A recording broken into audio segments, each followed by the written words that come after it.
starting. All attendees are in listen-only mode. Hello, I'd like to convene the October 26, 2020 Single Family Design Board. May I have roll call, please? Thank you, Chair Miller. This is Mary. I will take the roll call. We have Chair Miller. Here. Vice Chair James. Here. Board Member Farrell.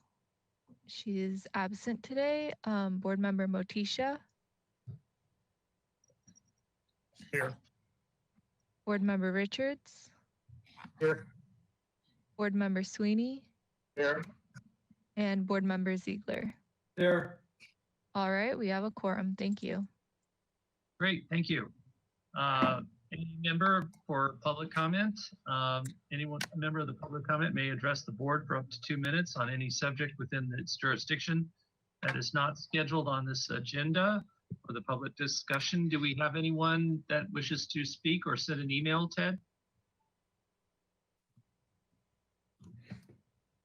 Mr. Chair and board members, I believe we did have one item of written public correspondence.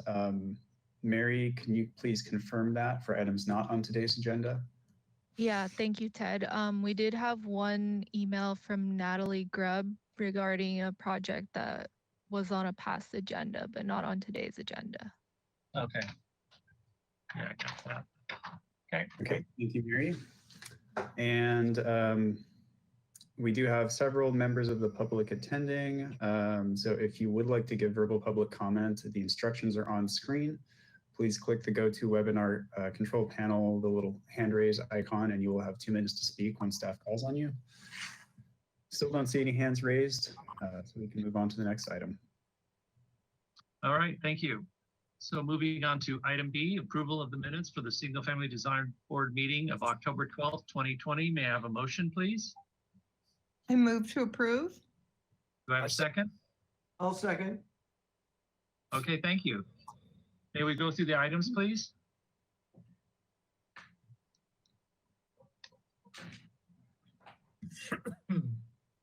Item 1 was the 5 high fire hazard areas, very informative. Item 2, 160 Conejo Road.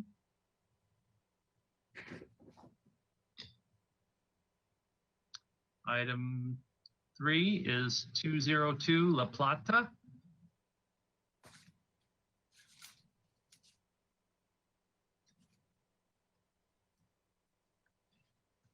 Item number 4 is 705 Island View Drive.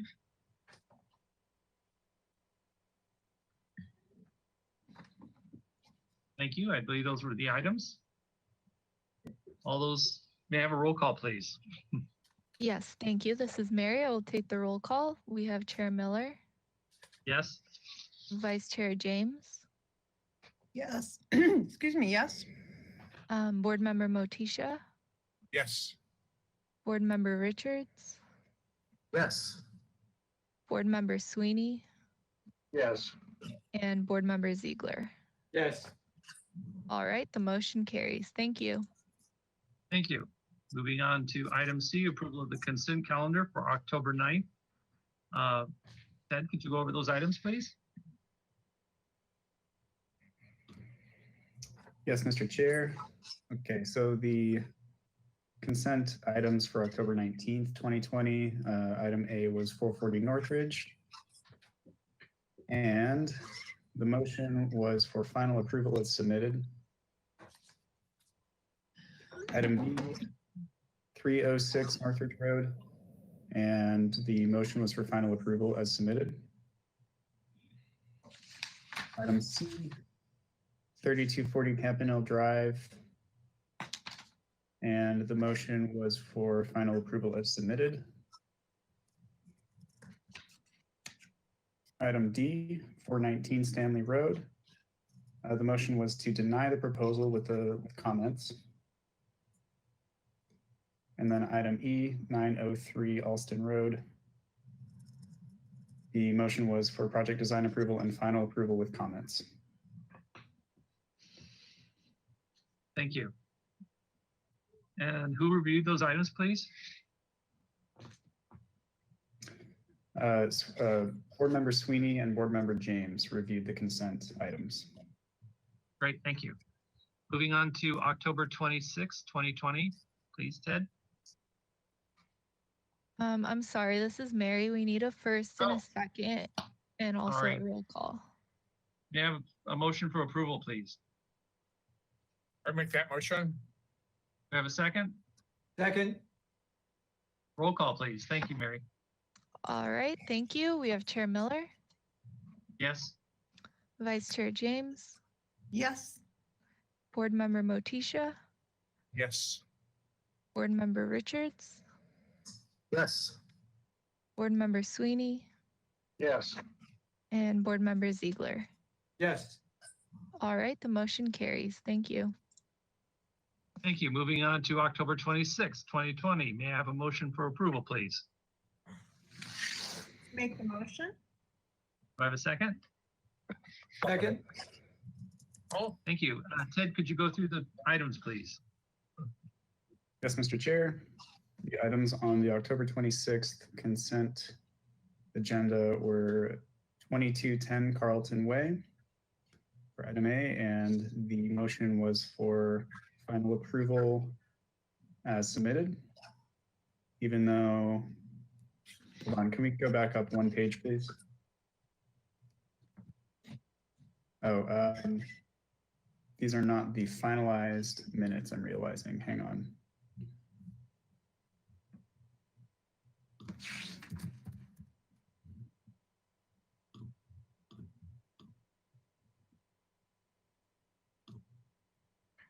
I just want to pull up the minutes with the motion so that we can confirm what they were.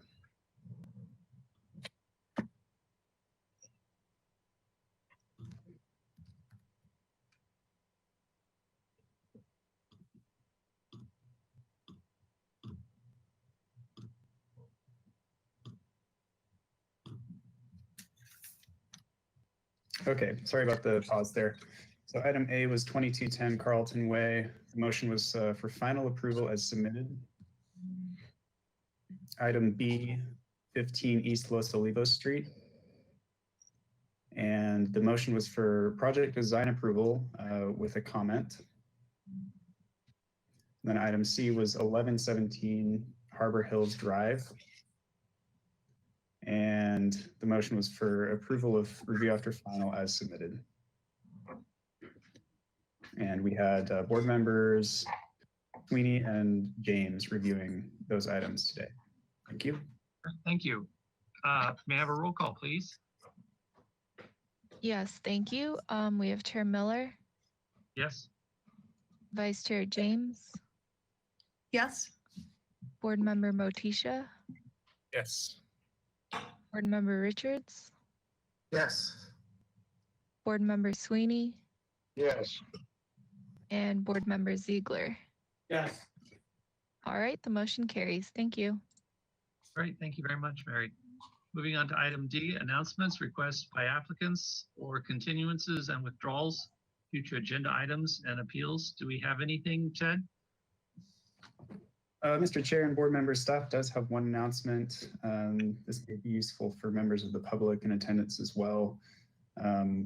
The chief building official, Andrew Stuffler, will be attending the November 9th full board meeting of SFDB to discuss the new amendments to the grading ordinance. Just wanted to mention that, and that's it. Thanks. Great. Thank you. All right, moving on to item E, subcommittee reports. I don't believe we have any at this time. So with that, I will move it on to our agenda items. Item number 1, 1553 Shoreline Drive. Do we have someone to represent that project? Mr. Chair, board members, we do. I am currently admitting the applicants as panelists. And Okay, Mr. thank you. And Mr. Chair, if I may, I'm Robert Dostwick, staff planner on the project, and I just wanted to note a little bit as to where this project stands with the Planning Commission before you dive in. Okay, sure. Thank you. And So, yes, please begin. Thank you. Great. And so this project was approved by the Planning Commission just this past August 13th of this year, and was the same design as the SFDB saw in November of last year. Seems like such a long time ago that it was last seen, but I think that's correct. So the design that you last saw was approved by the Planning Commission this past August. And since that Planning Commission approval, the applicant has revised the project by eliminating the second story and redistributing some of the floor area on the first level. And the applicant will walk you through the changes. I did want to note that the project will require a substantial conformance determination. And at this point, the applicant is requesting project design approval. And just to clarify procedurally, therefore, if the Single Family Design Board is comfortable granting project design approval today, that action will be contingent on the substantial conformance determination. So I was just going to, in other words, staff is routing the project through the SFDB first before a decision is made on the substantial conformance determination. So thank you, Robert. I have a question actually, because I didn't realize this was a returning item. And since you just mentioned that you completely, but you've removed the second story, because we do have minutes, and traditionally we have the vice chair go over the minutes. Are they still applicable? Well, it's the minutes in what regard? Perhaps you could clarify. Well, Lisa, if you have the minutes, or if you could bring up the minutes from the November 11th meeting, we can go, if you can read them for the record, and then we'll go from there, I guess. Yeah, it might be helpful. Some of the more broad remarks may very well be applicable. Okay. And I'll be here in the background in case you have any, I'll be here in the background in case you need any clarification. All righty, I'm happy to do that. Let me increase my screen a little. Number one, the reduction of the garage footprint 2 feet into the westerly property line setback is acceptable. The 6 feet of additional distance between the project and the easterly property line is acceptable. The reduction of the FAR to 66% is appreciated. Number 3, the landscape plan greatly accentuates the appeal and the screening of the project.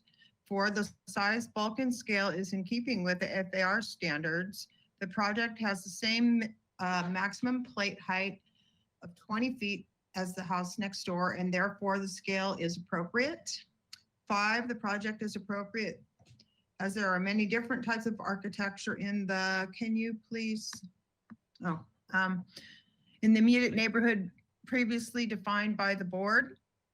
The Mesa has a variety of architecture, and the project has other modern homes near it, and therefore the project fits into the character of the Mesa neighborhood. The motion was passed unanimously, and Mr. Sweeney was absent. So my next question, Mr. Sweeney being absent, Ted, does he need to recuse himself or not? Just as a procedural question. Mr. Chair and board members, if Mr. Sweeney did not review the minutes and the video, if possible, and the plans from the last meeting, then he should recuse himself, or not recuse himself, but he should abstain from voting and abstain from making comments.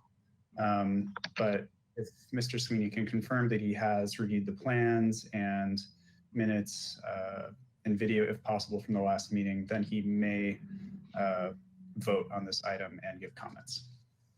Mr. Chair? Yes. No, I did review the minutes, and I did review the video with the tape. I do have a question for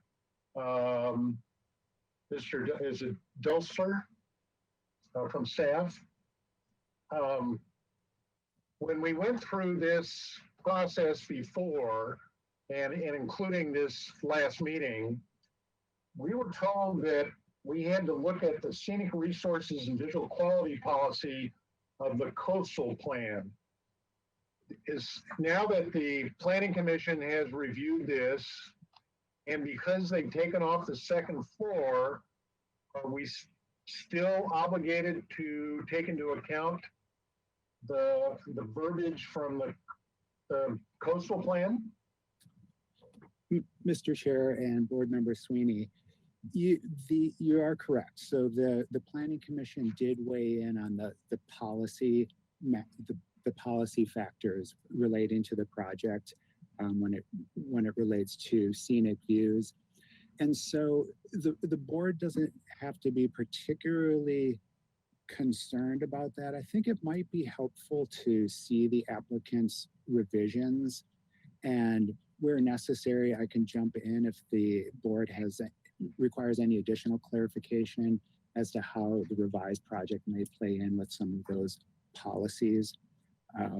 The areas in which we're under a little bit of scrutiny were the setbacks, and namely the east setback. And the project is pretty close to what was approved in terms of maintaining that similar setback along the east side.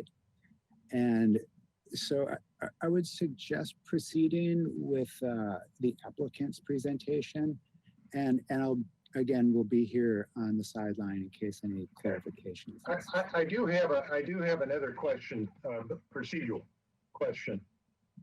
Did we as board receive copies of the minutes of that Planning Commission meeting?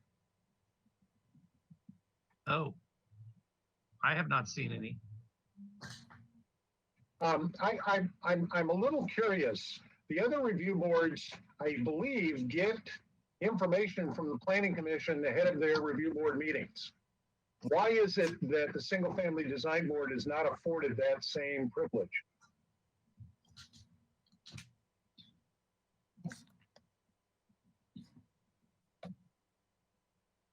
Mr. Sweeney, if it would be helpful, staff can locate the minutes from the Planning Commission meeting and have them available for your review. That would be very good. So we could just at least have that in front of us. I know it doesn't encapsulate all of the discussion that occurs in a Planning Commission meeting, but at least we'd have who looked at it and what their conclusions were. Thank you. Thank you, Mr. Sweeney. So I'm going to let the applicants present their project, and I guess Tom's online here. So I guess I'm going to mute out and disappear while you present your project. So. And Mr. Chair, board members, I apologize for the interruption. Since this is a revised project description, I believe it would be appropriate to read it into the record. We did not do that prior to staff's presentation. Okay. Would you like me to read it in the record, or so? Yes, please. Thank you. Okay. Okay, this revised project proposal for a one-story, 1,944 square foot single-family residence with an attached 498 square foot garage, a 43 square foot storage space, a 34 square foot mechanical room, and 31 square foot trash enclosure. The project also includes a new patio, pool, and spa on a 23,333 square foot vacant lot on the Coastal Bluff. Grading for the project would involve approximately 340 cubic yards of cut and 35 cubic yards of fill. The revised project requires Community Development Director approval of a substantial performance determination. The proposed total of 2,549 square feet of development is 54% of the maximum guideline floor to lot ratio, FAR. So before we go on, I have a real quick question, Ted. I'm sorry, I have to ask you this because I've never seen this before, or maybe I have. Can you go back to what I just read into the minutes, please, into the record? The Community Development Director approval, what does that mean? Mr. Chair, that is a, well, perhaps Mr. Dostalek could expand on it more than I can, but it is a staff approval, or it is a staff verification that the plans are, substantially conform and match the plans that receive Planning Commission approval. Mr. Dostalek, do you have an additional? Sure, Mr. Chair, and Mr. Hamilton is correct in that when it references the community development director, that typically means staff. So community development director typically means or his or her designee, which translates into a staff level review. Okay, so I guess, It's just My- cited like that in ordinances, that the community development director, but it typically also refers to his or her designee. okay, so whatever our final discussion is today, that doesn't affect it, I guess, or doesn't go before them. Mr. Chair, this is Mr. Sweeney. I think it would be helpful for staff to if along your line of questioning, what is substantial conformance? If they take it off the second floor, then does that throw out any chance of substantial conformance? What's going on here? Not necessarily. So, Board Member Sweeney, not necessarily. So, a elimination, just for example, of the second story could potentially create greater consistency with the visual resource policy potentially, because it's lessening a view. I'm just throwing that out there as an example. But so at this point, staff is soliciting the input from the single family design board, just as they normally would. So you could proceed and look at it today if you were comfortable with the design and comfortable with granting project design approval, which is requested.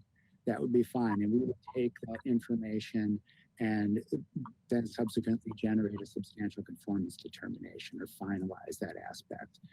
Or if at the pleasure of the board, it's decided that, hey, we're not comfortable with PDA yet, we would like to see X changes, then it would proceed accordingly and then just come back until project design approval is ultimately granted. All right, great. Thank you. I got that. Thank you. That clears it up for me. How about you, Fred? Mr. Sweeney? Yeah, that's fine for now. Thank you. All right. Great. So, sorry about that. So if the applicants could please present their project and kind of go by with the previous minutes and, tell us what you've changed or whatever. That'd be great. And pardon my interruption, Mr. Chair, just for audio's sake and trying to preserve quality, if I could ask everyone who's not speaking to please mute themselves, and all the board members can go ahead and turn off their webcams at this point. Thank you.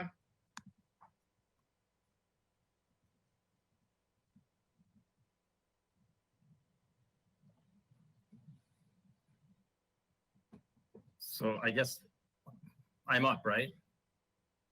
Please go ahead. Okay, I'm sorry.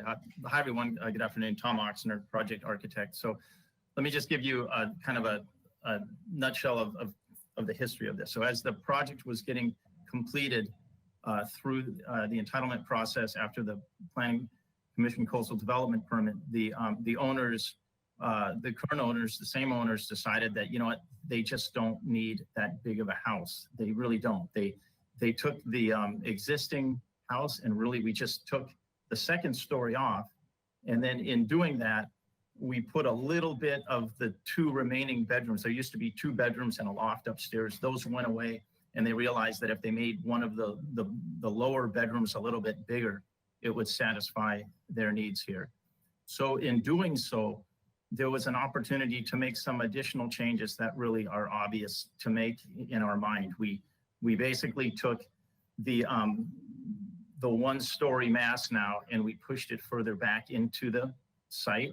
And I'll get into the drawings in a minute. I'm just giving you a rough discussion here. We pushed the mass further into the right. We took the garage, which was facing shoreline, and turned it so that it's not facing shoreline.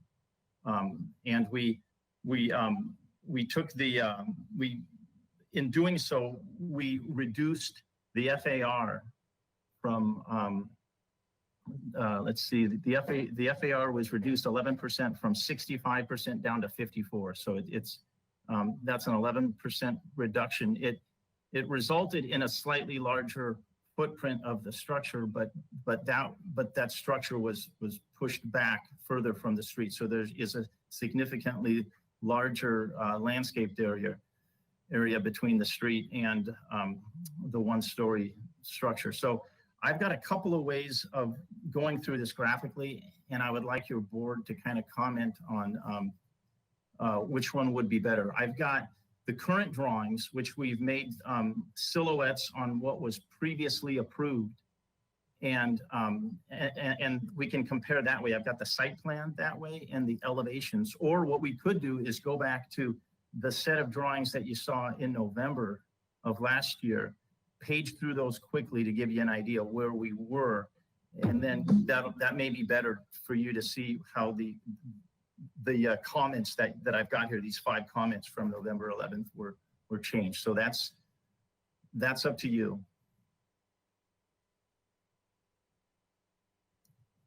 So let's just go through these drawings here, and let's move to the site plan. Excuse me? I'm going to leave it to you to your best way of presentation it. So. Okay, Brian, great. So I've got the old plans on standby if anyone wants to compare that way, but I'm going to go through with how we prepared our presentation right now. So we're going to move to the site plan, which is the PDF. Let's go to PDF number 3. Yeah, here we go. And if we could zoom in onto the upper plan that shows where the building is. Yeah, that looks pretty good. So you can see there's a heavy red line there. Yeah, and that was the previous 2-story structure. And it had the garage, facing the street, and it had the bulk of the 1-story element further towards the street. So in taking off the 2nd story, we took the mass and we pushed it further back and reduced the distance between the residence and the pool. The pool is fixed there because it can't go any further because of the bluff setback, but we pushed the structure back just to make sure that we had a completely reductive project. The goal here was that the owners, if we could get substantial conformity determination, this is what they want, but if they couldn't. So there was the understanding that you really have to make the project better when you reduce it. So that was one of our goals. Let's see, so we basically have, Kim's gonna go through the landscape, and she's also going to cover the stormwater, which is very similar to what it was. But let's move to the next slide, and I may come back to this one. Okay, so let's go one more. Okay, yeah, I think this is good. So at this point, I'm just going to go through your comments from the November 11th meeting here. So the reduction of the garage footprint 2 feet into the westerly property line seems acceptable. So that really is a moot point where the side yard setbacks really remain the same. Comment 2, the reduction of 60 to 66 is appreciated. Well, we're even below that now at 54.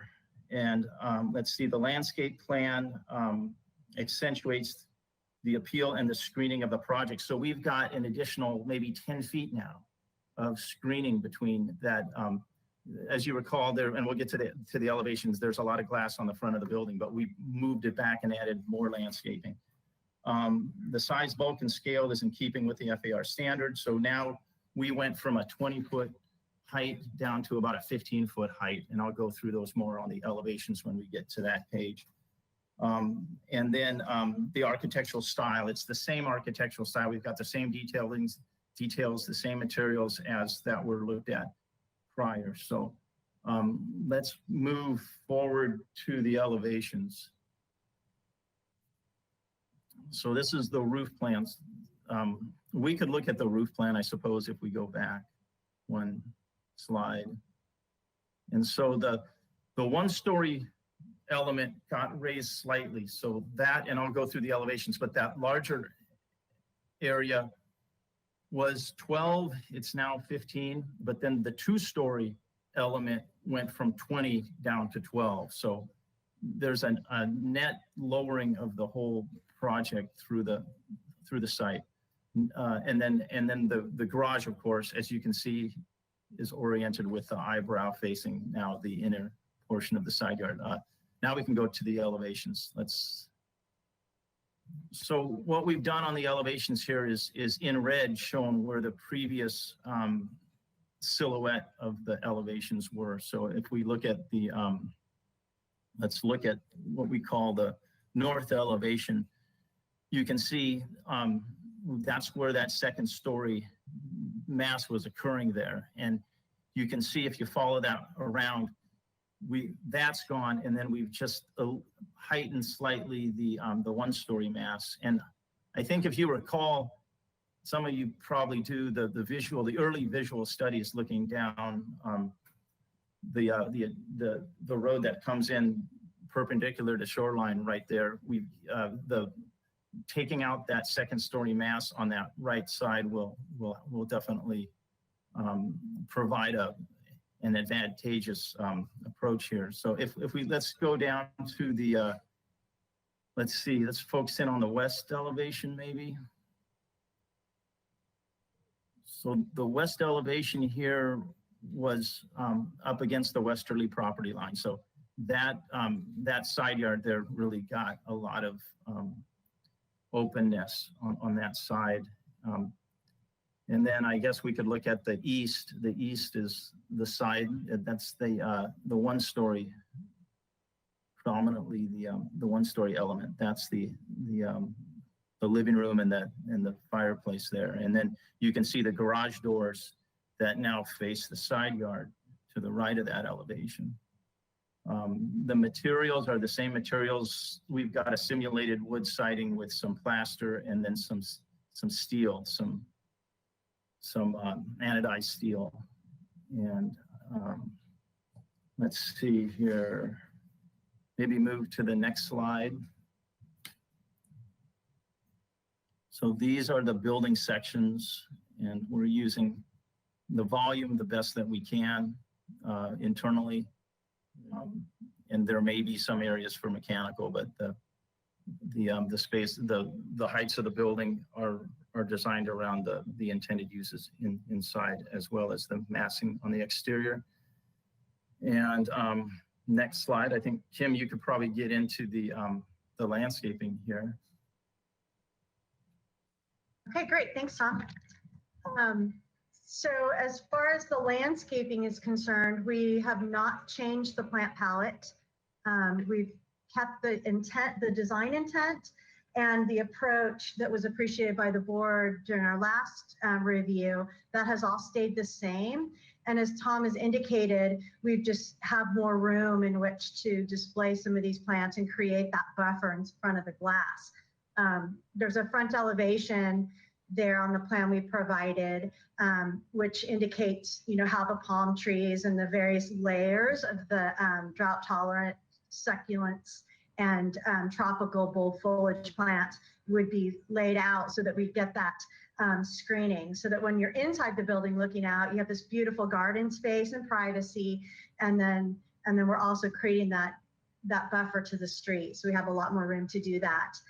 So we're still coming in with that same plant palette on the east side and the west side. You can see from this elevation, we're sticking with the low growing succulent plants. So some of the smaller aloes, ground cover, bougainvillea, that sort of thing, so that we maintain those peekaboo views through the sides of the property. So we have our palm trees, taller things, everything's, inbound, close hugging the house. So we maintain those view corridors as requested, and part of the condition from the for the coastal development permit. I was asked by staff to sort of address some of our how we're complying with the coastal determination from the Planning Commission. So I'll be kind of sprinkling this presentation with that. So that covers the view requests that they had.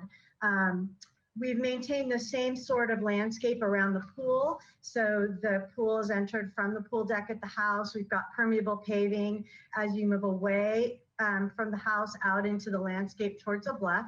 We're still proposing not to do any work on the bluff face. And we have added some language on these plans to remove any invasive exotic species that we have on site. So anything that shouldn't be there, any of the noxious weeds or bad plants that are on the property now, those will be removed, and we're proposing to replace them with the appropriate native plantings that are along the bluff more or less now, like your Encelia, the coast sunflower, and some of the sage, the native sage. And then we're sticking with the same sort of drought tolerant, the agaves, aloe. So we have a very lush, bold, tropical look, but we're accomplishing that with more of the succulent palette and larger cycads and that sort of thing. So really trying to create that, you know, the nice California view out the back towards the ocean to embrace the site. As far as our the oak tree protection requirements, there is an existing oak tree there on the west side, and that is proposed to remain. And we have covered all of the required notes are on sheet L2, which is page 10. So anything covering the requirements for oak tree preservation, irrigation preservation, the bluff planting. So we're indicating our compliance with that on this sheet so that, you know, as we move forward into construction documents, this is the intent of our design, and these notes will carry forward. And as far as our the fencing, since we're on this page, you can see these are the same fencing details that you saw last time, so that we have our safety on the side yards, enclosing the property, and then our coastal bluff fence is the black vinyl coated chain link fence, so the 42-inch height, 10 feet off of the bluff. And if we can go back to page 10, the page before this, or 9, sorry, the landscape plan.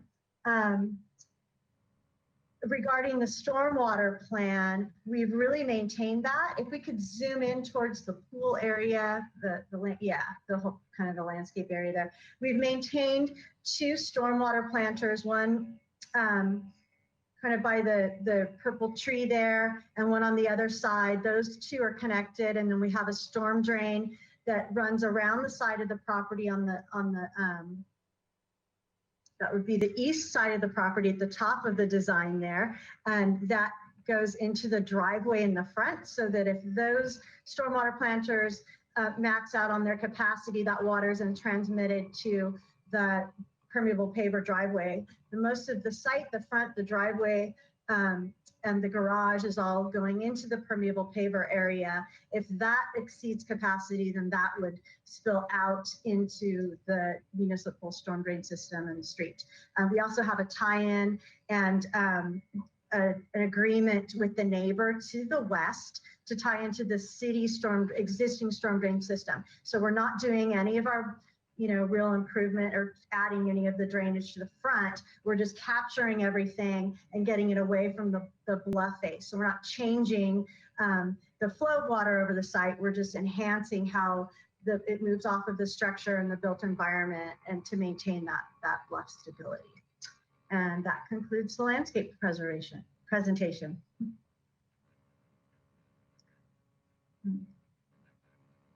Maybe we could just go back to PDF number 4, and it'll just kind of clarify the stormwater. That was, it's just that the PDF 4 kind of shows the features. Yeah. So I think this is, so those 2 green rectangles were what Kim was referring to in terms of those planters. And then we have access to a large storm drain on the westerly property line.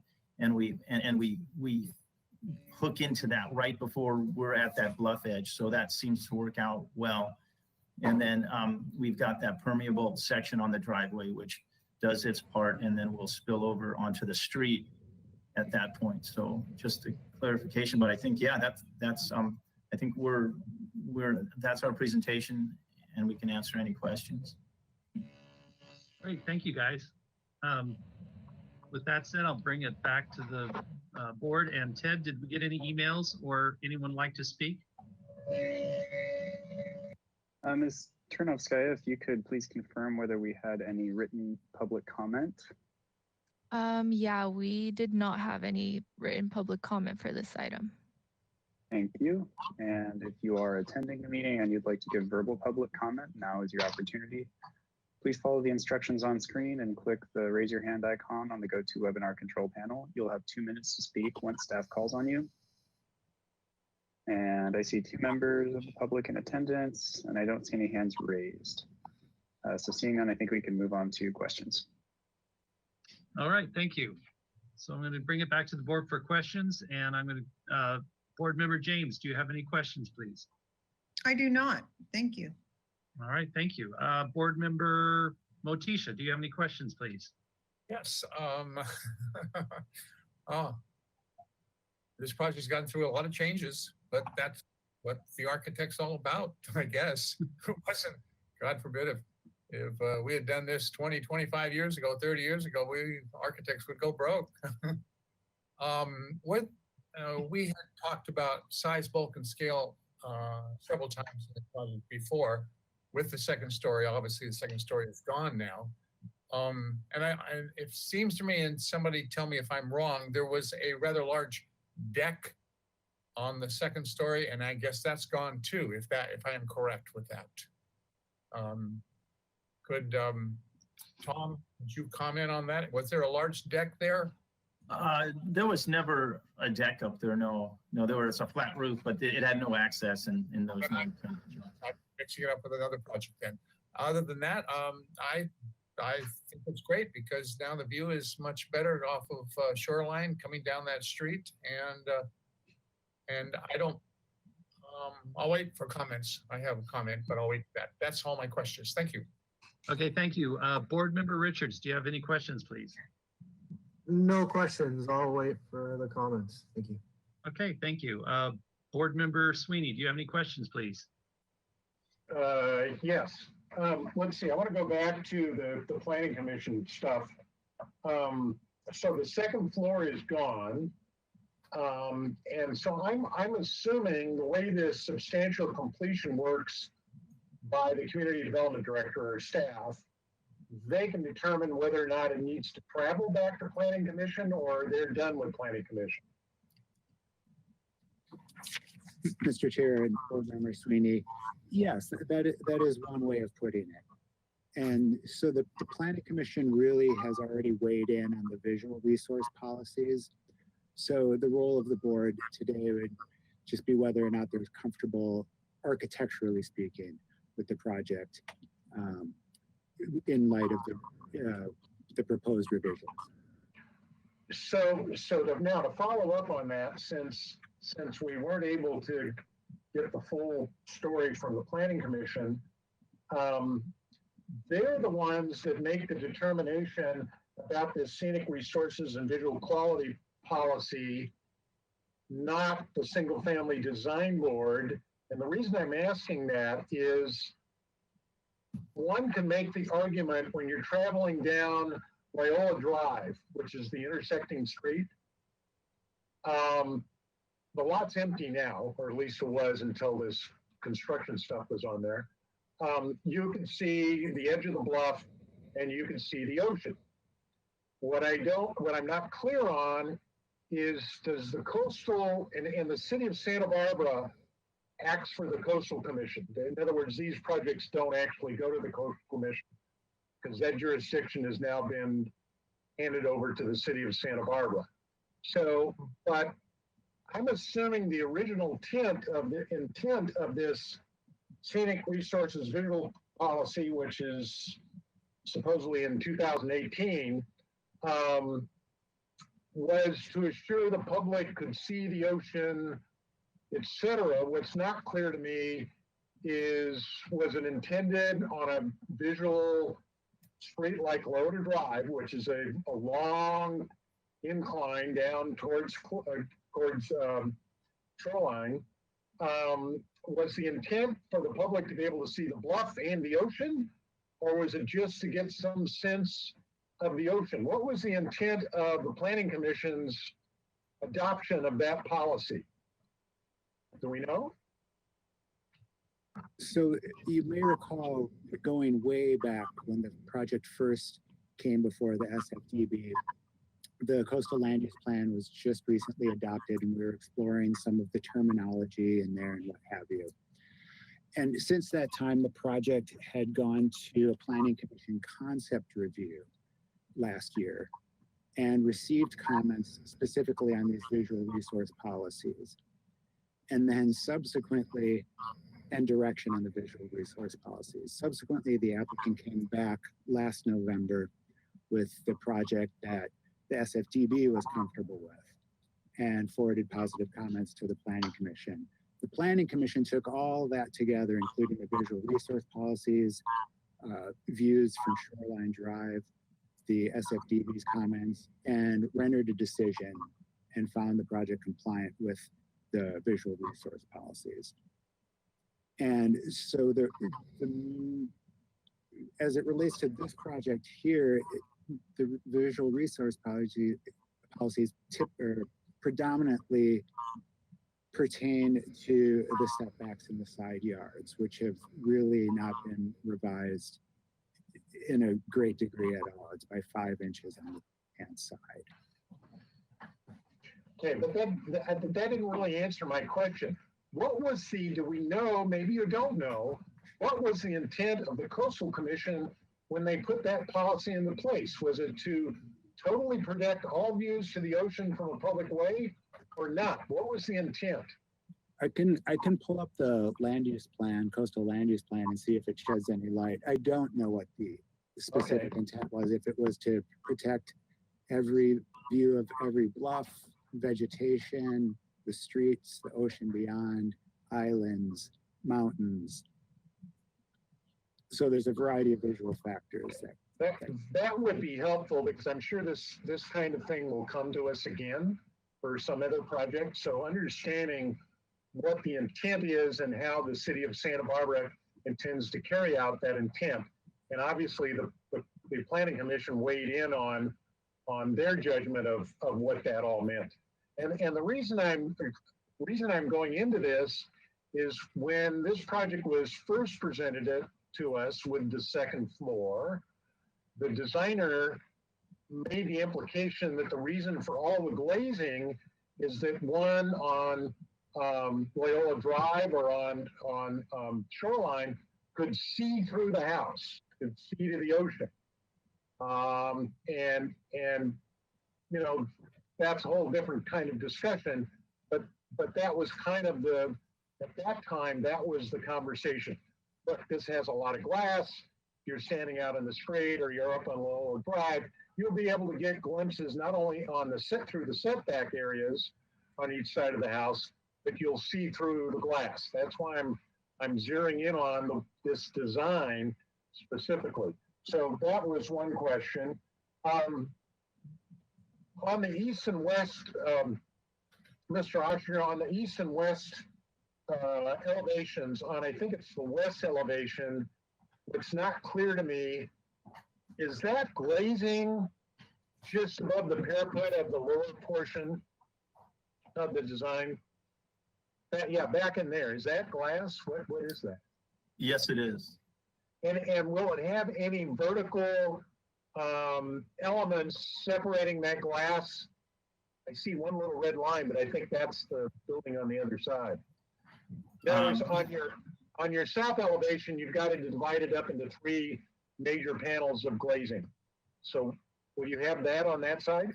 Yes, it's very likely that we will have that, and it'll match the divisions of I think I'm thinking of the other side of the elevation. But yes, Fred, there will be necessary divisions as we look at that more closely. Yeah. Okay, and then if you could go to the east elevation. So I'm looking at your east elevation in conjunction with your site plan. Back to that, because I wanted to just getting minutes ago about this early conversation, Mr. Oshner, you had with us about being able to see through the glass and see out through the ocean, so forth and so on. And then I got to thinking, you know, that's really a cool kind of, you know, it's kind of the the glass house issue that we see from.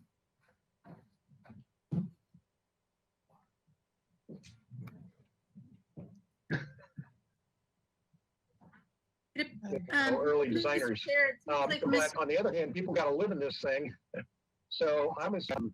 Mr. Sweeney, part of my interruption, Yes. Your video just paused, so we just. Have they talked about?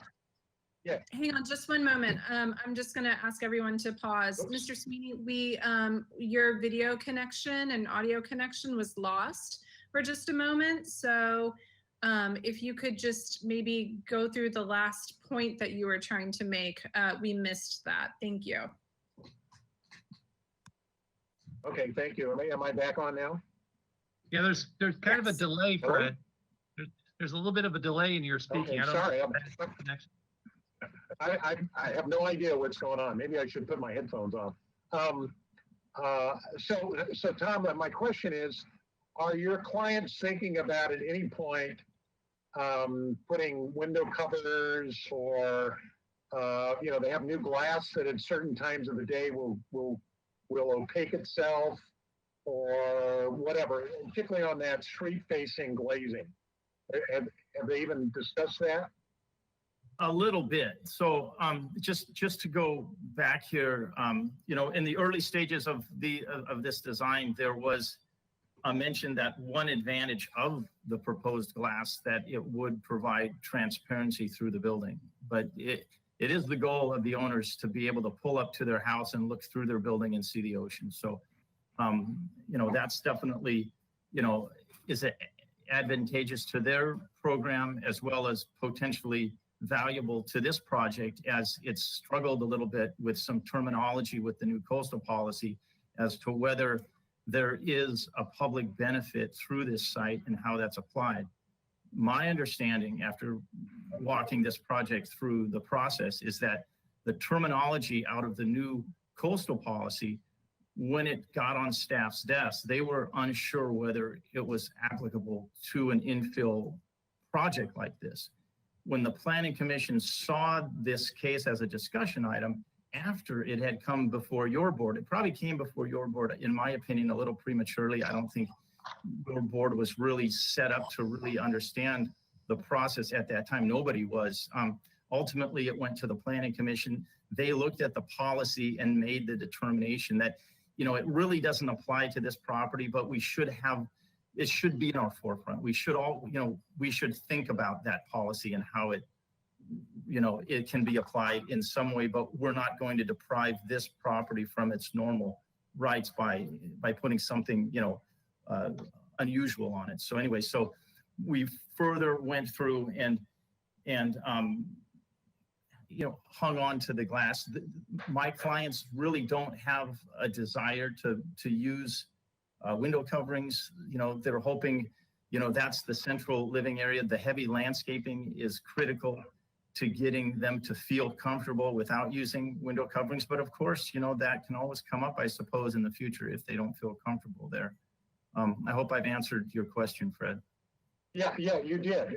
Because we've seen other projects like this where people have proposed big glass expanses, but then they've also come along and used these sliding wood gates, so to speak, to go in front of glazing when they wanted to cut down the amount of glass being exposed to the public, et cetera, et cetera. That's why I was asking the question, aside from the whole coastal thing, just from a privacy standpoint for your client. But you've answered the question. So, and then one last privacy visual question. If we can go to the plan, your first floor plan.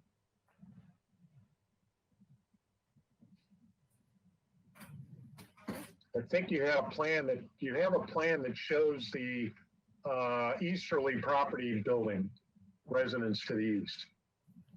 Maybe that's on your site plan. That's going to be the site plan. Yeah. Okay. So I know you're working on the other project that's under construction now on the west. Right. And now this house is all aligned. And it seemed to me, I have this impression that both these properties were owned by the same person, but maybe I'm off. But having said that, and what the other building that's under construction now is going through, are you satisfied that the privacy issues between the windows of the the east property and this project are solved? Is there going to be some privacy issues between windows between the two properties? Well, let me answer that this way. Yes, it's true. There's one owner between the two properties, and it's also designed in such a way that we've got about double the setback for in case, as we all know, there's no guarantee that the same person's going to own the property in perpetuity. So with the 12 feet or so between the property line and this structure, there seems to be a good opportunity in the future. And we've got that big fireplace there that kind of adds a bit of screening between the two properties as well. But yeah, that's a good point. And I do think that there's a good future take on how that can be handled. But in the meantime, there's this symbiotic thing between these buildings. Yeah. Okay. Yeah. Yeah. You're right. You know, we don't know who will own these properties out into the future, and you know, we've got a chance to try to make it as best we can. And then finally, the oak tree that's on the westerly side is going to remain. And right now, as you come down Loyola Drive, that tree looks pretty big. So are you gonna be trimming that up or allowing it to grow in a different way? How are you gonna handle the oak tree? Not so much during construction, but I know you'll protect it during construction, but afterwards, will that be trained to go in a different direction? And I know you can do that with oak trees if you work at it. What's the prognostication for the oak tree?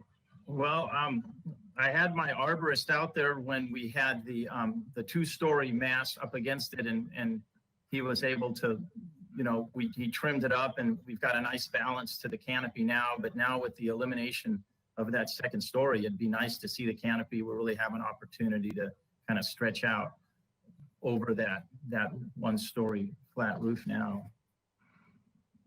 Kim, did you have any comment on that? Sure. I think we have the opportunity to let that oak tree grow in more of a normal pattern. Keep it open and light so that you can see through it, and really enhance the form and the sculptural form of the main branches on the tree. And like you noted, we have had an arborist out there to look at it. We have an arborist report, and there's a number of protection measures in place for it. So the intent is to definitely keep it and enhance the character of it. And Kimberly, while you're there, just a little added question. The flowering trees, have you thought about the color of the flowers? So we have an existing coral tree that's existing. And so 2 of the proposed trees that I'm thinking about are the African tulip tree, which is a similar bright red to orange color, and also the Stenocarpus, the firewheel tree, which is that same color. And then also considering going with a contrasting color, so the jacaranda, the more orange. Probably I'm leaning towards sticking with the orange flowered trees, although I do have the purple indicated on the plan. So yes, I've thought about the color. Okay, great. Thank you. That's my question. All right, thank you. Board Member Ziegler, do you have any questions, please? I do, and it's probably minor compared to what we've been through, but can we see a visual of the black chain link fence?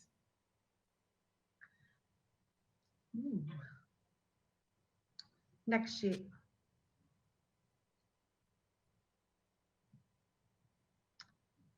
So this is just the, you have the typical chain link fence like you see, but it has the black vinyl over it.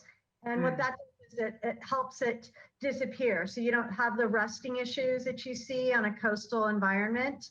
And then also the black fabric on it helps it so that it just blends into the landscape. You don't really see it. The existing plant material that's out there right now, the lemonade berry, the California sunflower and celia, is about the height of that. So our intent with our bluff planting is to sort of plant on the inside and outside of this fence so that it goes away. It's more of a safety measure to keep children from running off the edge of the bluff. And we're really trying to keep it so that it will disappear in the landscape. You answered the question in the right way. Thank you. Mhm. Thank you. I have a couple questions. Tom, you mentioned that the height was 12 feet and then 15 feet. I'm not clear what you were referring to. What are you saying? Yeah, great. Let me explain that. If we could go back to the exterior elevations on sheet on the PDF 7.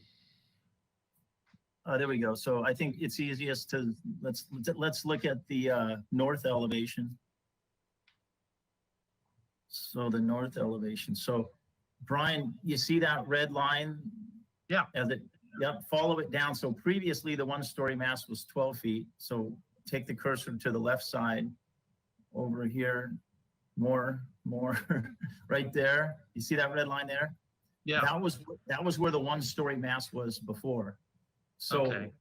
And so that was around 12 feet. And so we took the 1-story roof and we moved it up 3 feet higher. Okay. But in doing so, that was one thing that we did, but of course we took the 2-story down just to give it a little bit of hierarchy and differentiation from those masses. But yeah. Got it. All right, great. Thank you. That answers that. The other question I have for the landscape person and actually city staff, what exactly is our oak tree preservation ordinance for the city? Do we have one?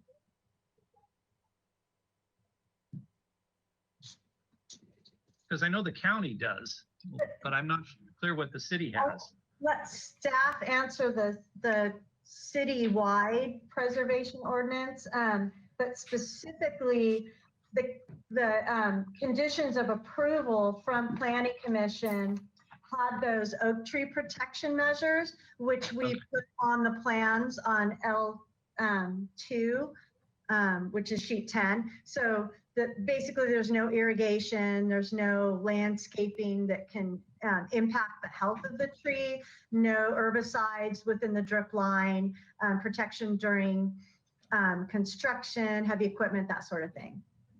Okay, so it was generated from the Planning Commission, not from a city ordinance. Is that right? That's my understanding, but you'd have to verify that with staff. Ed, do you have an answer, or do you know?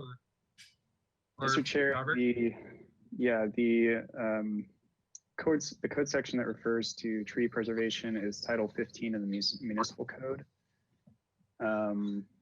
The code provides for protections of various types of trees, including trees such as oaks. And in addition, the neighborhood preservation findings are, directly applicable to SFDB, and trees are included in the neighborhood preservation findings. Item 4 on the screen there. Okay, great. Thank you. Because I know in the county they have, like, if it's under the drip line of an oak, you have to hire an arborist, and they're very strict about it. Whereas I think the city is there's a little more wiggle room in terms of working around oak trees. So that was just some clarification I needed.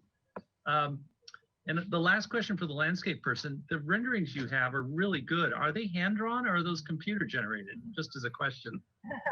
Hand drawn. No, very nice. Okay, thank you. Those are my questions. So with that, we'll go back to the chair for comments, and I'll go down the list. Board Member James, do you have any comments, please? Yes, I do. Your removal of the second story is in my opinion, a really great gift to the visual corridor going down Loyola. And I appreciate that you maintain the view corridors on either side of the house as well. And as before. I think it is, the landscaping is going to enhance the project and that the whole thing will enhance the neighborhood. And I'm okay with the fact that you bumped up the plate height in the, I believe it's the main room, to compensate for the loss of the second story. So I will be approving this project. Those are my All right, comments. thank you. Thank you, Lisa. Board Member Motisha, comments, please. Yes, oak tree, Brian, can I'll make a comment on the oak trees again, the existing one. Sure. Yeah. City has their rules, landscape architects have their rules. I have one huge oak tree above my property. Yeah. And I have two big, huge stone pines on my property. All when I bought my property, all hanging over the house. Mm-hmm. Now I could not, and I've had it canceled in the past year, my fire insurance, because I have those trees hanging over my roof of my house. I think that's going to determine in the future what happens to that canopy of that existing oak tree. Yes, the city may say, oh, we'll allow it to grow anywhere. And the owners would love to have it just stretch as far as it can stretch. But they're going to have their fire insurance canceled because it's going to be trimmed no matter what, because they can't have their house there without their fire insurance. That's my comment about that. Okay. The other comment is, I appreciate the fact that they took off the second floor and the height of the whole house is greatly. But I think if we had started, and this is probably where architecture is going to, they're getting smarter and they're getting smarter to present projects in front of us. And if this project had come in front of us with a one story and all the things that we've gone through, I'm sure Fred Sweeney and yourself, Brian, would look at it and say, oh, that plate height is way too high. And it is not too high now because it has been brought down because we eliminated the second floor. But without the even thought of having a second floor, that plate height is way much higher than any of us have ever considered anywhere around the area. It's now at 15, I think it's 15 feet, and I don't know a house in the area that has a plate height that high. And we are giving it permission now because the architect has, and the owner, which I understand, has decided that we're going to take the second floor off and give you something. And are we forgetting that we have in the past refused anything over 10 foot is basically the height that we've done. And I'll stop right there. And Now, can I answer that? Hold it, let me finish. And I'll let you and Fred weigh in on my comment. I'm finished. Well, Joe, no, actually, I was just going to say from our minutes on item number 4, it says from the meeting of November 11th, we said the size, bulk, and scale is in keeping with the FAR standards. The project has the same maximum plate height of 20 feet as the house next door, and therefore the scale is appropriate. So apparently back then, that wasn't an issue in this particular case on this project. Mm-hmm. That's what I just commented. 20 feet with two stories. That's heights with the structure of the building. We're looking at plate heights that are only 9 feet tall because you have 20 feet, then you have roof structure, and you have plate heights that are in our keeping. But now we have a plate height that is, sorry, I'll stop right there. Yeah, I don't quite know where you're going with that. Nobody wants to carry it any further. I will stand, and I like the project. I will approve it. But in the future, I will bring this up again. Thank you. Okay. Board Member Richards, do you have any comments? Yes, I find that the changes in the project are supportable. I think it's an improvement. It has less impact on the site. It is pretty similar, I guess, in architectural styling to what was previously brought forth, and the landscape plans look great. So I think it's a great project, and I'm happy to see it move forward. So that's my comments. Thank you. All right, thank you. Board Member Sweeney, do you have any comments, please? Yes. Well, I think overall, this is ready for project design approval.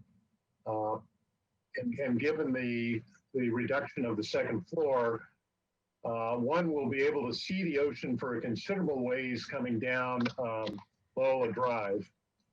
So, you know, they'll be able to see the horizon of the ocean. They won't see a lot of the bluff, but they'll see that. And I suspect that's what the Planning Commission was looking at.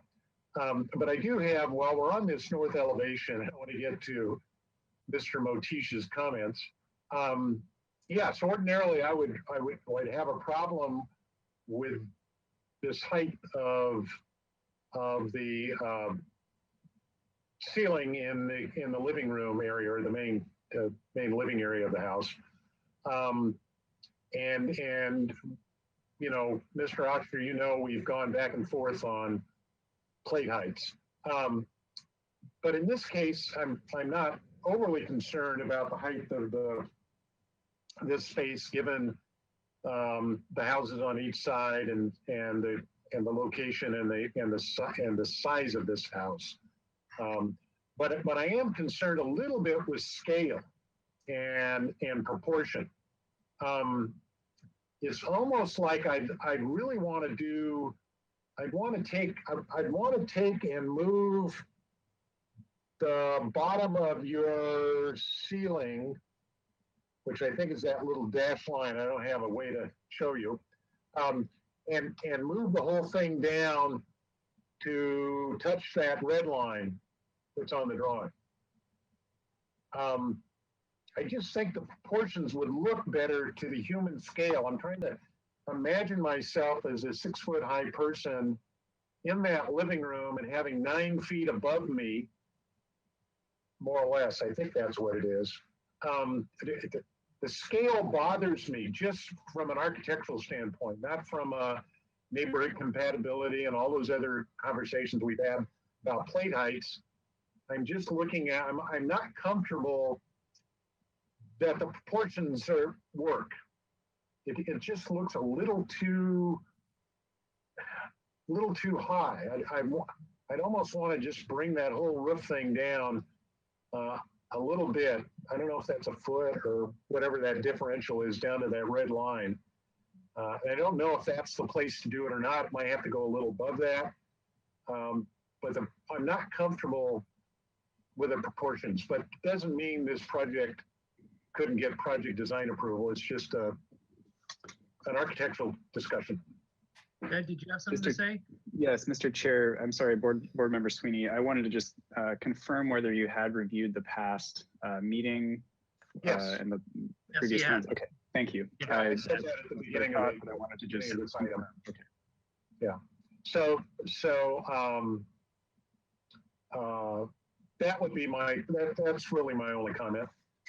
Thank you. All right, thank you. Board Member Ziegler, do you have any comments, please? Yeah, I have a comment. This was a house that was approved with another story on it, and they decided to remove the other story. And I am really just surprised that we took 45 minutes to discuss it. This should have been a no-brainer, and I will approve it. All right, thank you, Mr. Ziegler. So I have a comment. My comment, I'm a little concerned or the glass. If we can go to the site plan, please. The overall, the properties on yeah, let's see, just the north and south, the properties where you have the walls that are all glass.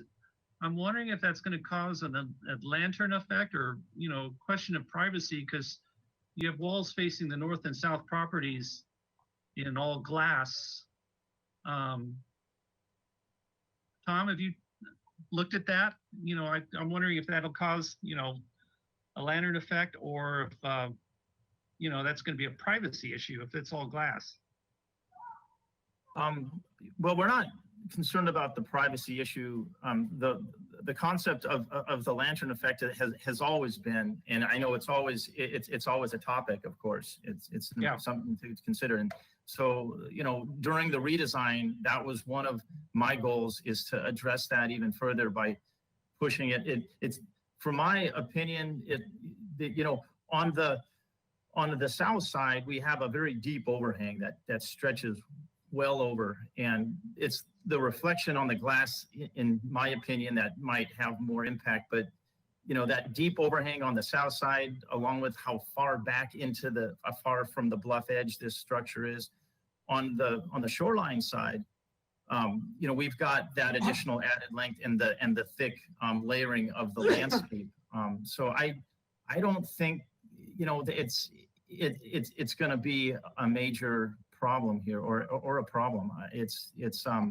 I'm going to explore drop. The only reason the roof is as high as it is because we wanted to get a sliver of glass around all sides of that room. And there was, if we push it down, we were squeezing that other mast, but maybe I'll look at that other mast. I agree that could use some study potentially, but the whole idea on the project that's before you was to take what we had before and make it better, and assure the client that we were, below the metrics of trying to get what they wanted, and I think what the community wants, and it's kind of a win for everybody.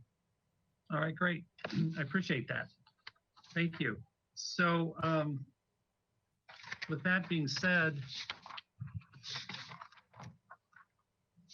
here we are. You're here for design approval or project design approval? Okay, as requested. So would someone like to entertain a motion, please? And to clarify, if it comes back to full board or consent, consent. And Mr. Chair, board members, staff would like to request some language in the motion regarding the substantial conformance determination, just in terms of whether it would be supportable or not. Thank you. Thank you.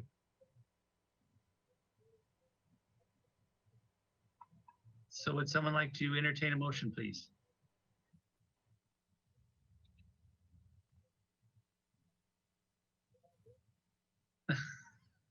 Hello?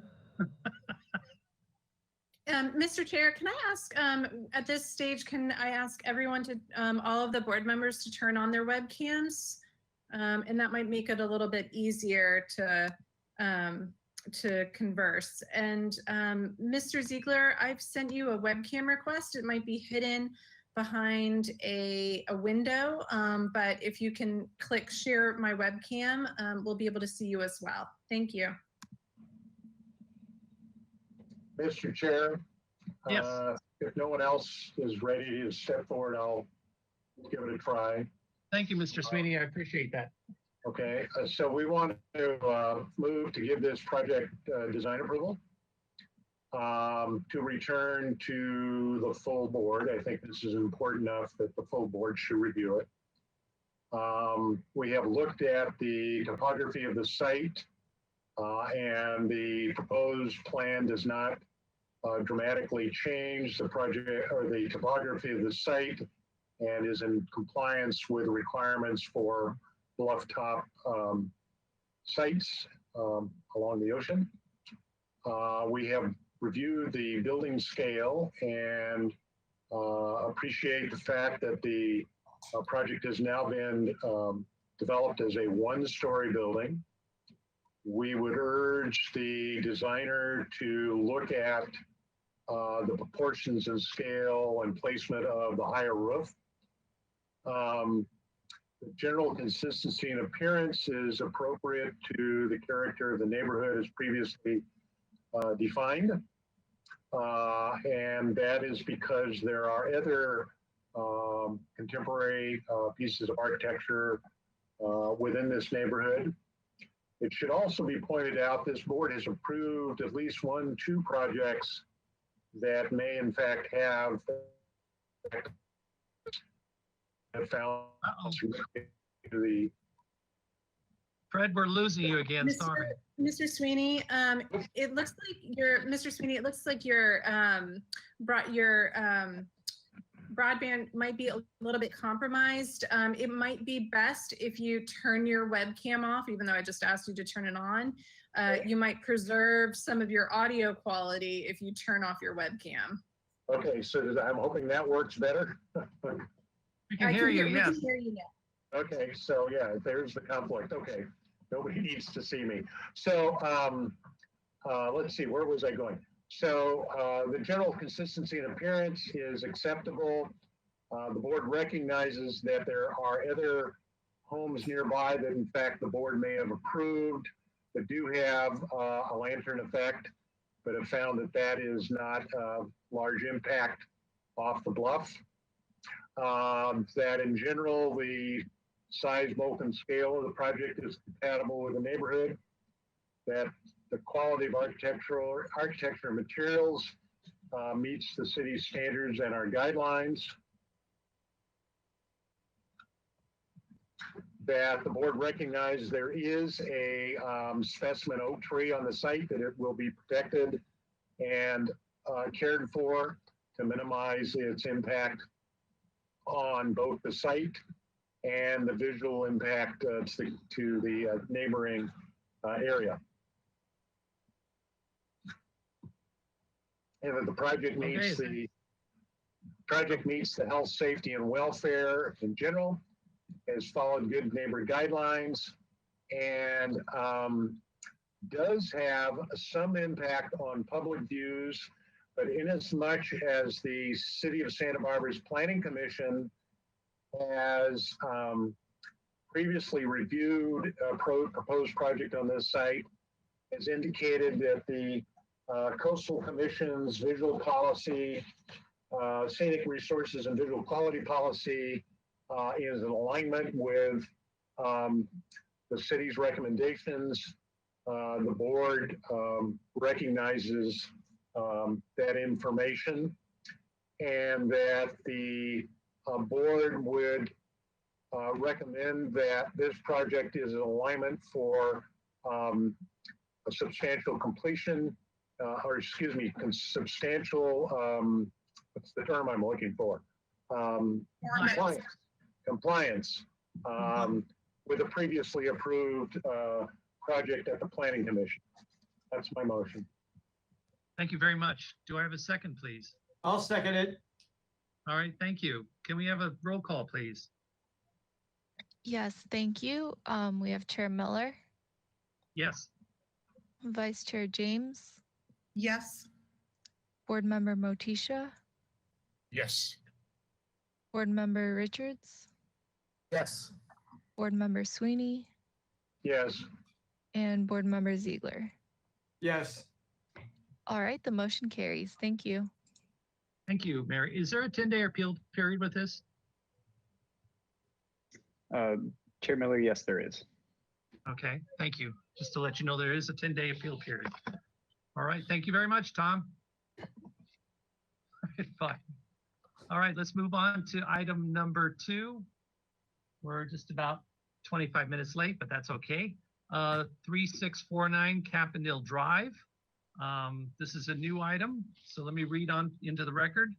It's a proposal to construct a new 7,890 square foot single family residence with a 787 square foot attached garage on a vacant lot, new landscaping, new driveway and motor court, and new retaining walls. New pool and spa under separate permit.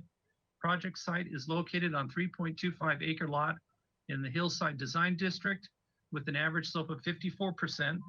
The proposed total is 7,190 square foot of development on 115% of the maximum guideline floor to lot area ratio. No final appealable action will be taken at this hearing. Project requires neighborhood preservation findings, hillside design, and slope lot findings, and grading findings. So we have some representatives from that project to present it, please. So I see Michael. So I guess I'll ask the other board members to mute their cameras and mics and let them present the project.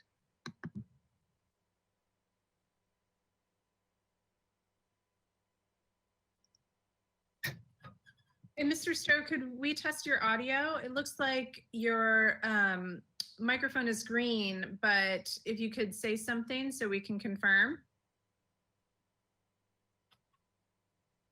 I can't hear you. So one thing, I don't know if you have a set of, if you have the wrong audio input, or if you can call in. If you look at your audio in the drop-down menu of the control panel, if you go from computer audio down to phone call, and then click back on computer audio, that's what you want to make sure you have. And if that doesn't work, we can suggest the phone call, which reveals all the numbers that you would need to dial. We still can't hear you.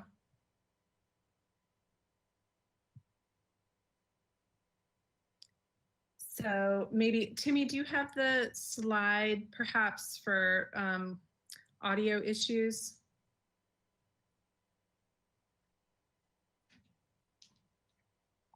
Hang on just a second. We're going to try to get some information.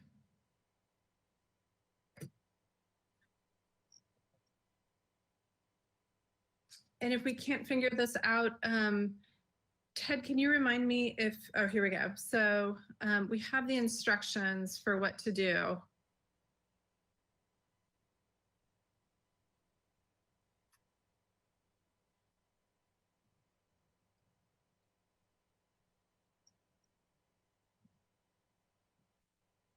And I might ask if the chair wants to have a short recess. That might be one consideration. Okay, why don't we break for 5 minutes? The time now is 4:28.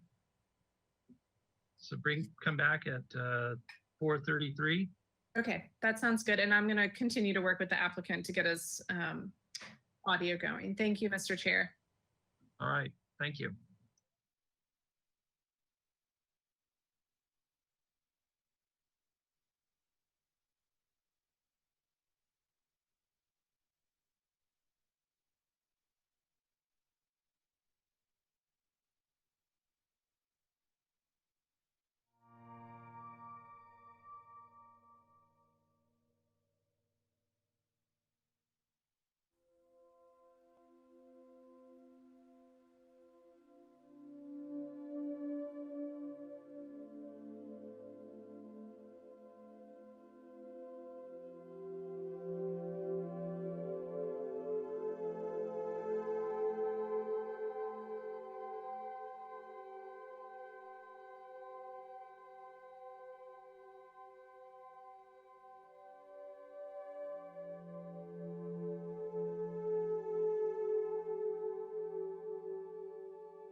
to convene the board meeting?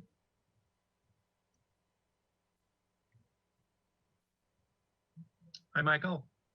Testing your sound. Hi there. Okay, we can hear you. So I need to confirm that everyone on the board is returned, please. And then I'll have Michael speak. I'm back. Fred Sweet. Okay, Yes. hi, Fred. And then Mr. Ziegler, if you could just confirm that you're there. Perfect. Thank you. All right, thank you very much. All right, Michael, if you'd like to present your project, that'd be great. Okay. My name is Michael Stroh. I'm an architect with DMHA. In my office today, I have Trevor Evers, who is a project manager with us. I have James Nigro, who is the designer of the project, and I have Todd Lyle, who is a client representative. So if you hear me speaking to somebody else, that's what I'm doing. Today we're here to present 3649 Campanile.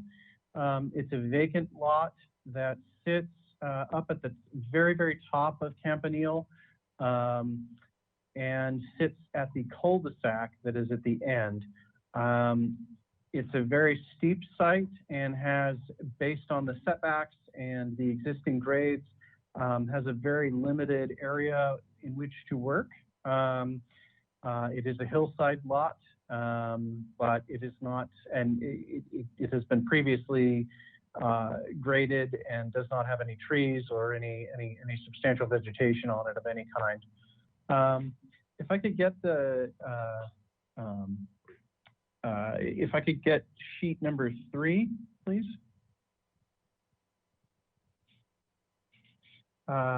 So the site, as you can see, if you could zoom into the very bottom right-hand corner.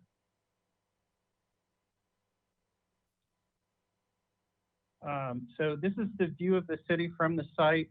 It actually, you can see to the right-hand side, you've got a private driveway coming off of the cul-de-sac at Campanile that heads to Mr. Bolag's house, who actually owns this site. And you can see what happens is that the view from this site actually sort of splits. And if you look to the southeast, you've got the ocean view down Las Positas Canyon. And then if you look to the northeast, you've got the full city and harbor view. And so if you zoom out a little bit, actually the picture above kind of shows exactly what you see from the cul-de-sac there. Basically, this is standing at the end of the cul-de-sac. You see the beginning of the private drive. And what happens is, so basically the site kind of right now kind of bends down a little bit, and then it sort of knolls out, which is where we're proposing to build. And then it immediately falls off on the other side about 400 feet at about a 40% slope, 40 to 50% slope. The site we're proposing to build on is on this knoll, and generally is entirely less than 20% in general. So if you could zoom out a little bit to the full screen. There are let's see, let me look for a couple of photos here. If you could go to sheet number 5. So this is our existing site plan, and you can see that it's a very irregularly shaped lot, and that a very, very substantial portion of the lot, particularly the eastern half, is just downslope. Once you account for the front yard setback, it leaves you kind of a small window of developable area that's actually not, over a certain percentage of grade. And so what we're looking at is building within that. So if you could zoom in kind of on this triangle on the left-hand side.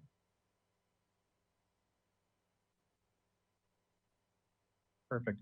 So you can see what we have is you have the 50-foot yard, the 50-foot private drive easement to the property line, and then you have a 35-foot front yard setback and a 50-foot slope easement, which we're working with the city that will be abandoned as part of this project. We have a 15-foot side yard setback, which separates us out from the property to the north. And so as you can see, we've got a fairly limited window of building area.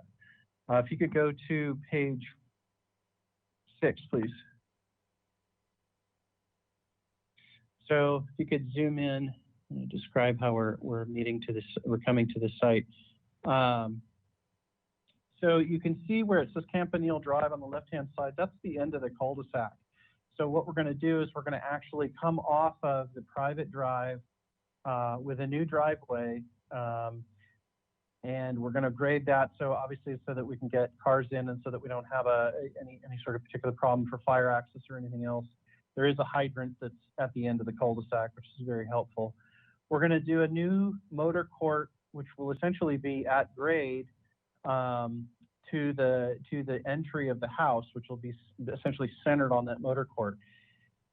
Also, what we're going to do is rather than putting a giant garage face to the street, is we're going to have a secondary driveway that comes off of that. It goes down to garages that will actually be buried underneath. So if you could go to actually, if you could go to sheet 9, please. So if you zoom into the zoom into the second floor plan. Sorry, let me go. I'd rather start with the upper floor. So this is essentially the top floor. The front door is on the left-hand side, and it is essentially at grade. So we have an entry tower, and you come in, and you've got a large family room, kitchen, breakfast, dining, and living room. And those rooms are all essentially given the maximum view out towards the ocean, towards those palms that are on the other property. And then the master bedroom is set back, but still given the same view, both to just basically to create a nice large private patio at that corner where you can maximize the sort of city view. And then this level has a south-facing terrace that'll be covered, both to minimize sunlight impact into the house, but to maximize what is an amazing view in the house. The remaining bedrooms are actually tucked in and actually essentially buried. And then we've got a couple of retaining walls above the house that will create small little areas off the back of those that'll be landscaped very well. And you can see the stair is near the entry to the house. If you could go down to the on the same sheet, the lower floor, please. So you can see what we've done is we've created a basement level essentially. More than 50% of this area is buried. You come down the stairs and you come down and you've got an office area that's off of a garage, and then you've got a large sort of family entertainment room, and then a private gym down at the end, which the gym is again able to maximize those great city views. And then off of the back, we have the more infrastructure pieces where you'd have storage and mechanical and laundry, which would allow us. It makes the foundation a whole lot easier so that we're not stepping it. We can plug in all those infrastructure items hidden out of the way, so that the rooms themselves can be can maintain their views. If you could go to sheet 11, please.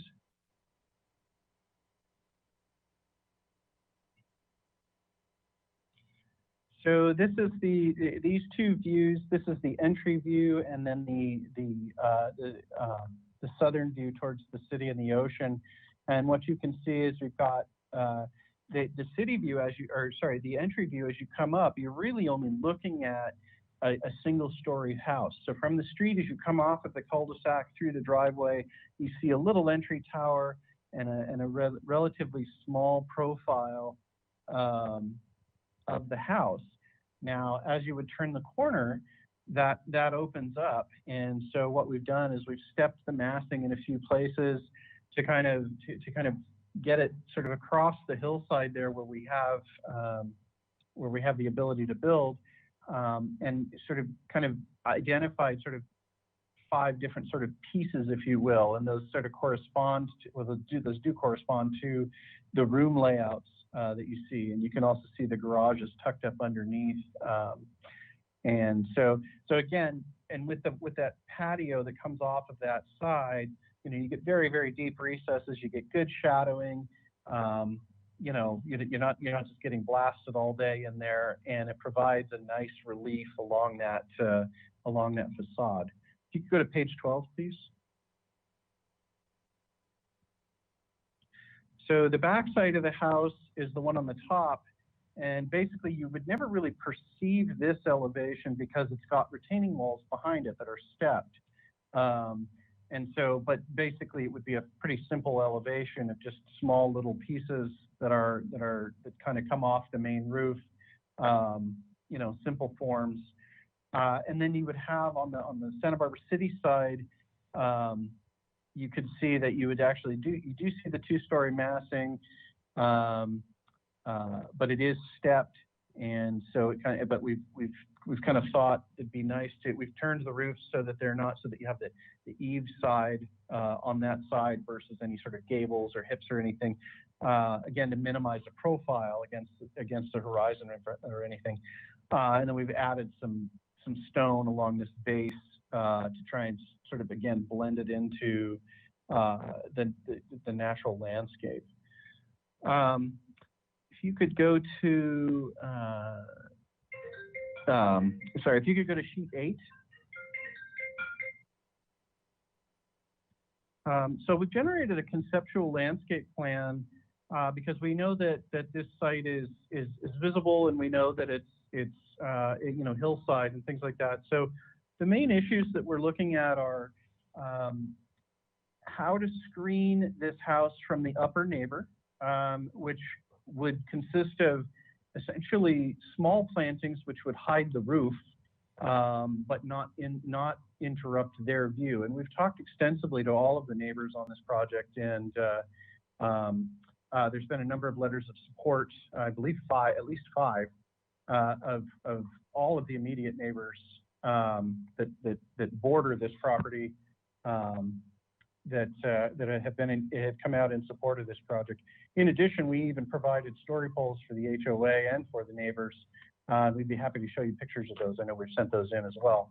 But from a landscape perspective, essentially it's about sort of buffering the entry from the street, screening the roof from the upper neighbor, and then essentially just kind of keeping a minimization of what we're doing on the hillside, so that, again, it doesn't, so that it would appear that it sort of follows the grade and doesn't, you know, that we're not breaking the hillside or anything. So we've engaged Earthform to look at that, and so you know, that'll incorporate some trees and some again, low drought tolerant planting, things that would look natural on that hillside, and then as well as along the private driveway there. If you could go to, I want to talk about grading for a minute. If you could go to sheet number 7.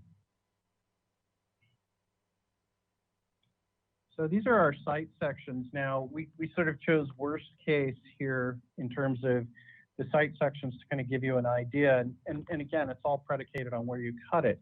But essentially, to give you an idea of sort of how we're sitting on the hillside, we've essentially, we have about 1,800 yards of cut, which for a site this steep is actually, I think, pretty minimal, and generally in line with most hillside projects.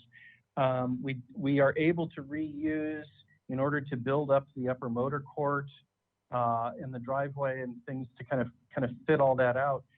We were able to use 1,200 cubic yards of that on site. So we do have a net export of 600 cubic yards. Let's see. Lastly, if you could just go back to the elevations, the sheet number 11, please.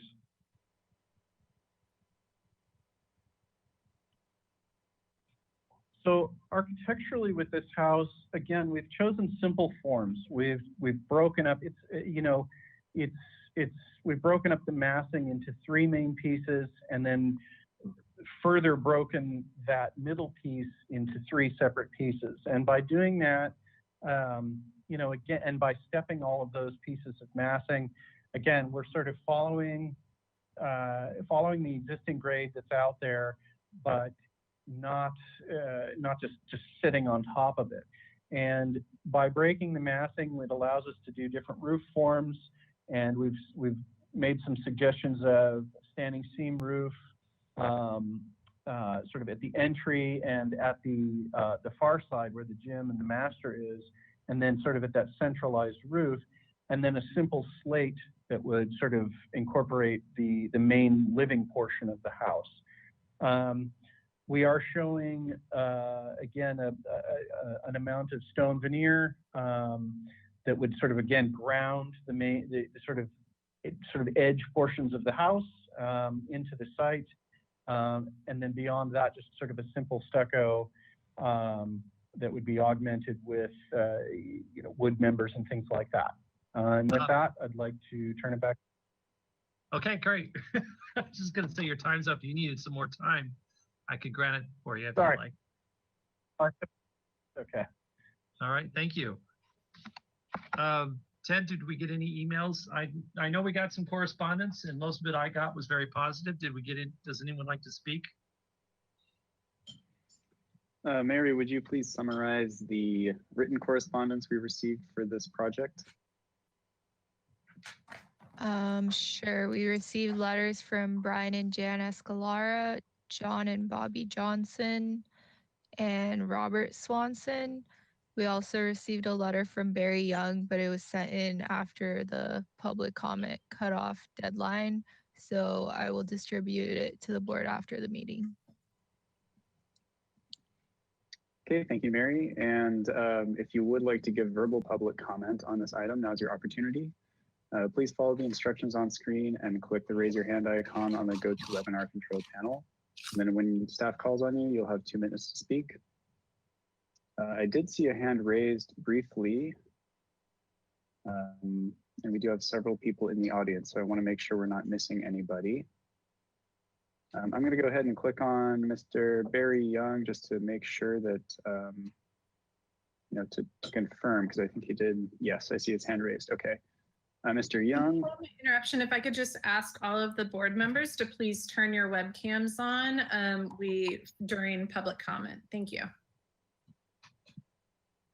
Thank you, Ellen. And Mr. Young, I have unmuted you, and you'll have to click the microphone icon on your control panel to be able to speak. And once you do so, you'll have 2 minutes, and the timer's on the screen. Thank you. And can you hear me? Just to make sure I'm unmuted. Yes, I can hear you. Okay, thank you. We have absolutely no problems with the presentation that we've seen here. The question that we have is that Mr. Bowen a few months ago distributed some plans, some preliminary conceptual plans to some of the neighbors. We live 2 houses away at 3635. And my question is, what we saw presented here, are those the same conceptual plans that were given to members of the neighborhood? The second point is that I think everybody who lives in that general area along Campanile Drive would agree that the street itself is in very bad shape. The base of the street is deeper in some places where it's become compacted. Layers of asphalt are coming off. I'm wondering if the board could set aside something with the city. I'm unfamiliar how the city works in this regard.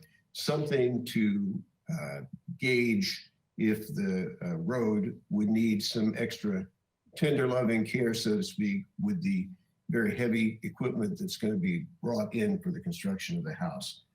Otherwise, if based on the presentation that we saw just a few moments ago, we have no problem with it and support the construction. And that's our comment.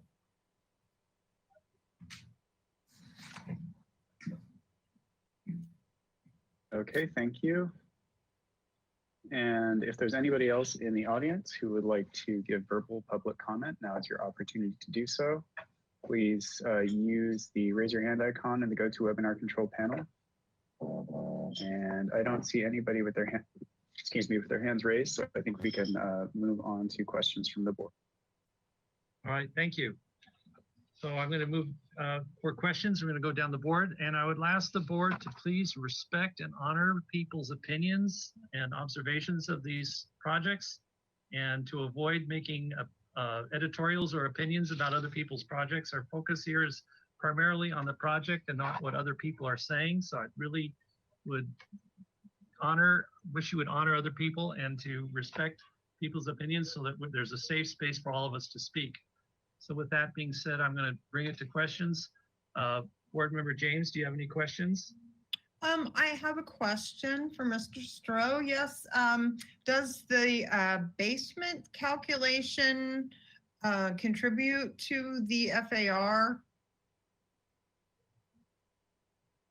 So the way we've calculated the FAR is per city zoning standard, which is the 50%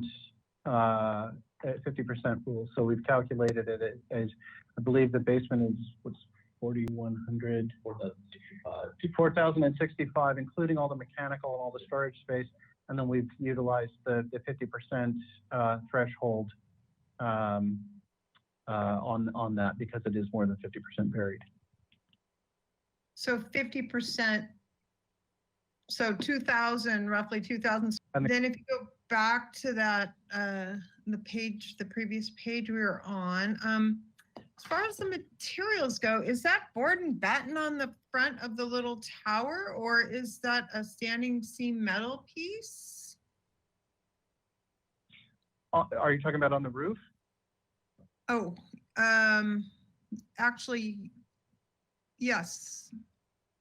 I guess in the top elevation, it looks like there's a piece, but yeah, if you could talk about the roof materials, that'd be great. Certainly. So if you look at the lower elevation on this sheet, you can see we have an entry tower for the front door, and that has a standing seam roof sitting on top of it, a little pyramid shaped roof. And then flanking that on either side would be also standing seam. And then the main roof of the house in the middle would be a slate roof. And then all the way at the other end where the master sits on top of the gym, that would go back to standing seam. So essentially the street side face and the city side face, if you will, have the standing seam.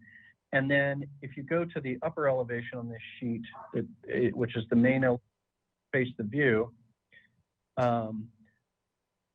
you would see that we have in the center of the main mass of the house, we actually have a small protrusion where that comes out, and that is a standing seam roof as well, and that comes out of the slate. Okay, those are my questions. Thank you. Thank you. Board Member Motisha, do you have questions, please? You'll have to unmute yourself, Joe. Sorry. You have a roof plan showing just a straight down roof plan of it. Can you yes, show if you go to slide number 10. So there are flat sections of this roof, just because of the way the massing comes together. Sorry, that's what I want to. It doesn't from elevations doesn't look like the roof is all hip and gabled, and all of a sudden now we end up with some flat areas. Okay, this tells us a little bit more where the metal roof are, where the flat areas are.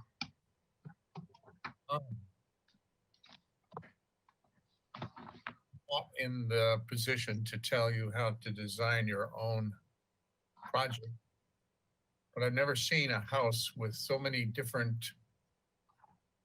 such a different design roof with so many different materials, and then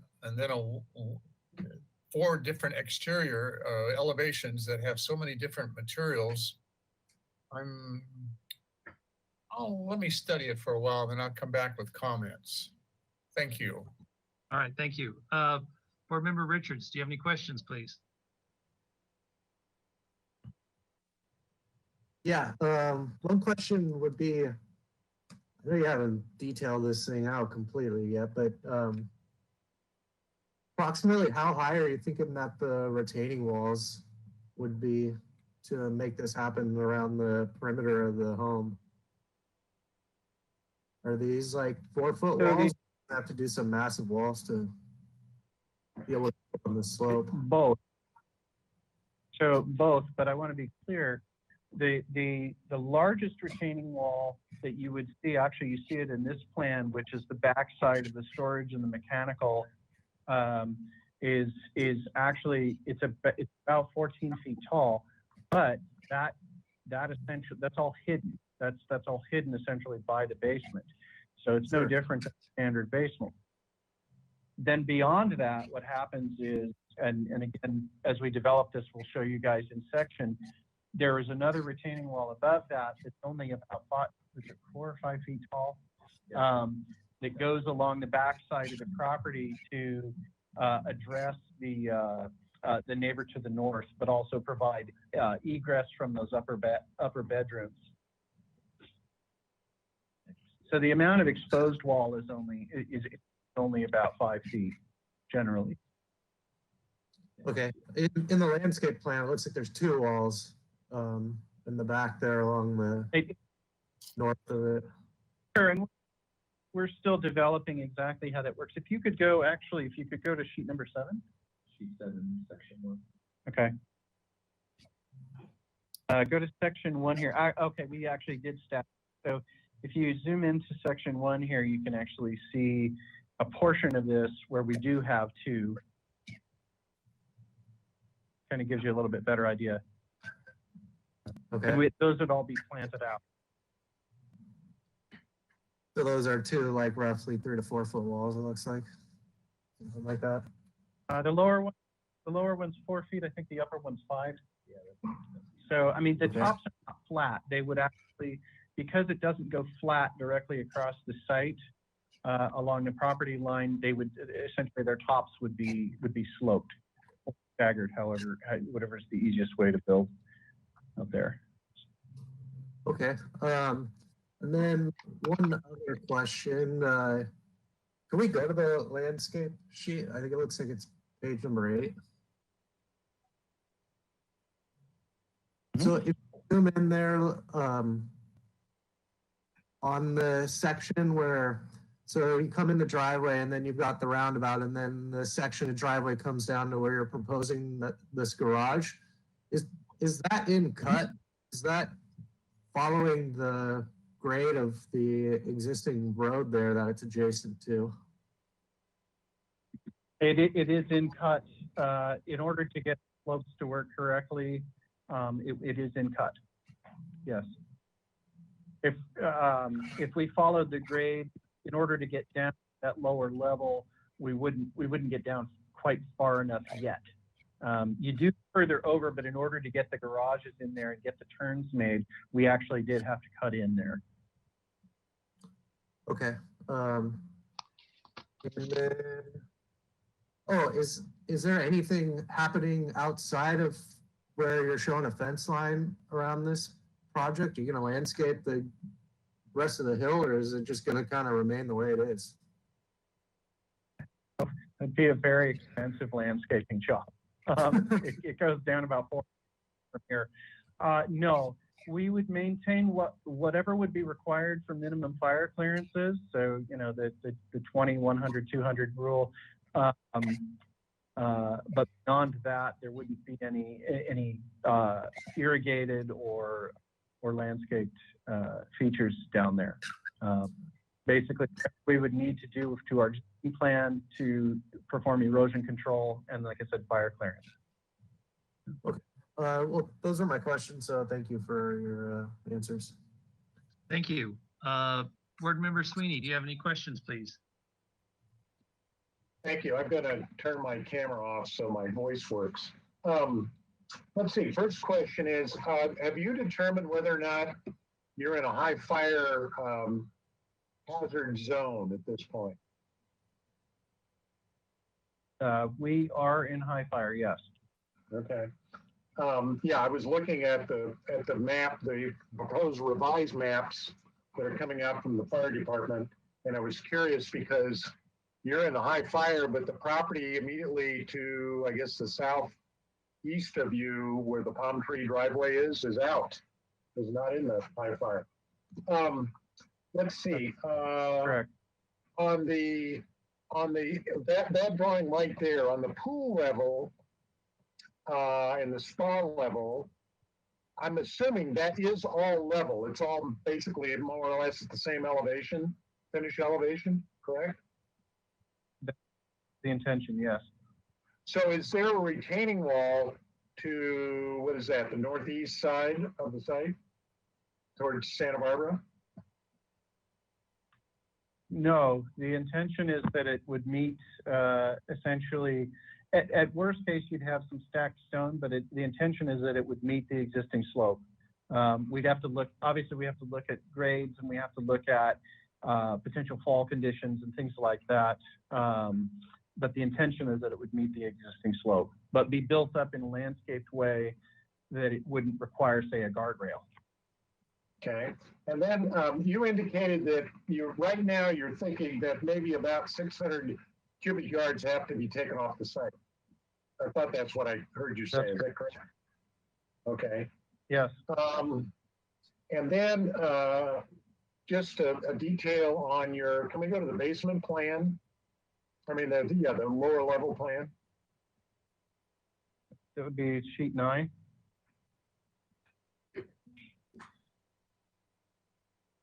So you have a couple of windows coming off the gym that face the city.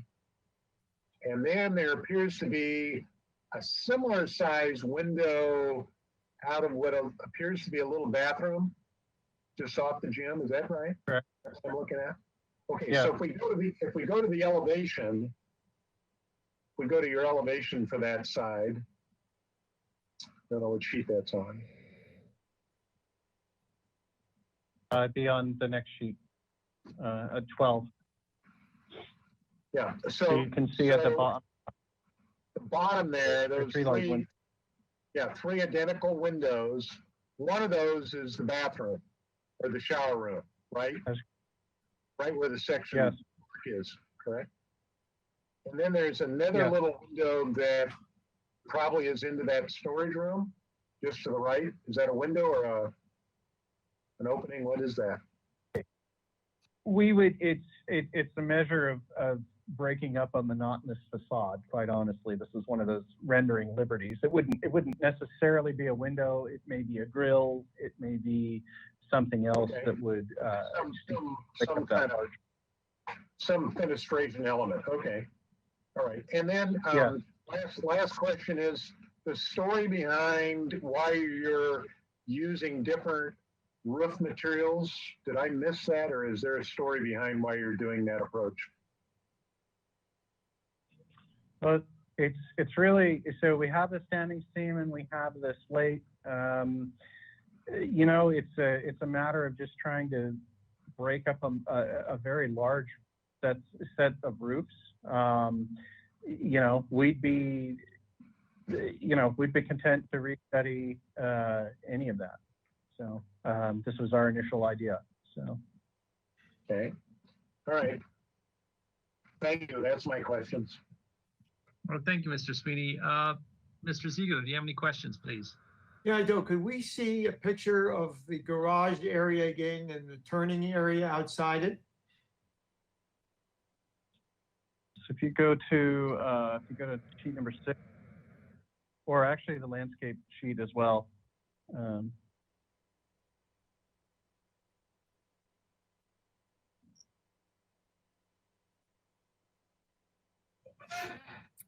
So I'm sort of uncertain where you're going to turn to back into the garage and get out of the garage.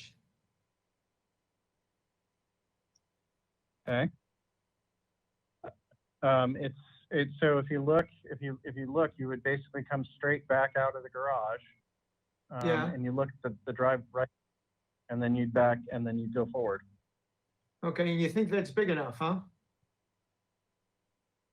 It's about, it's actually pretty substantial. I don't have can you check what the dimension is? I can get you the dimension here shortly.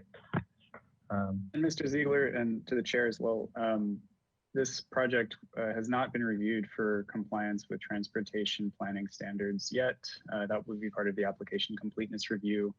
Okay. So this is just an initial conceptual design.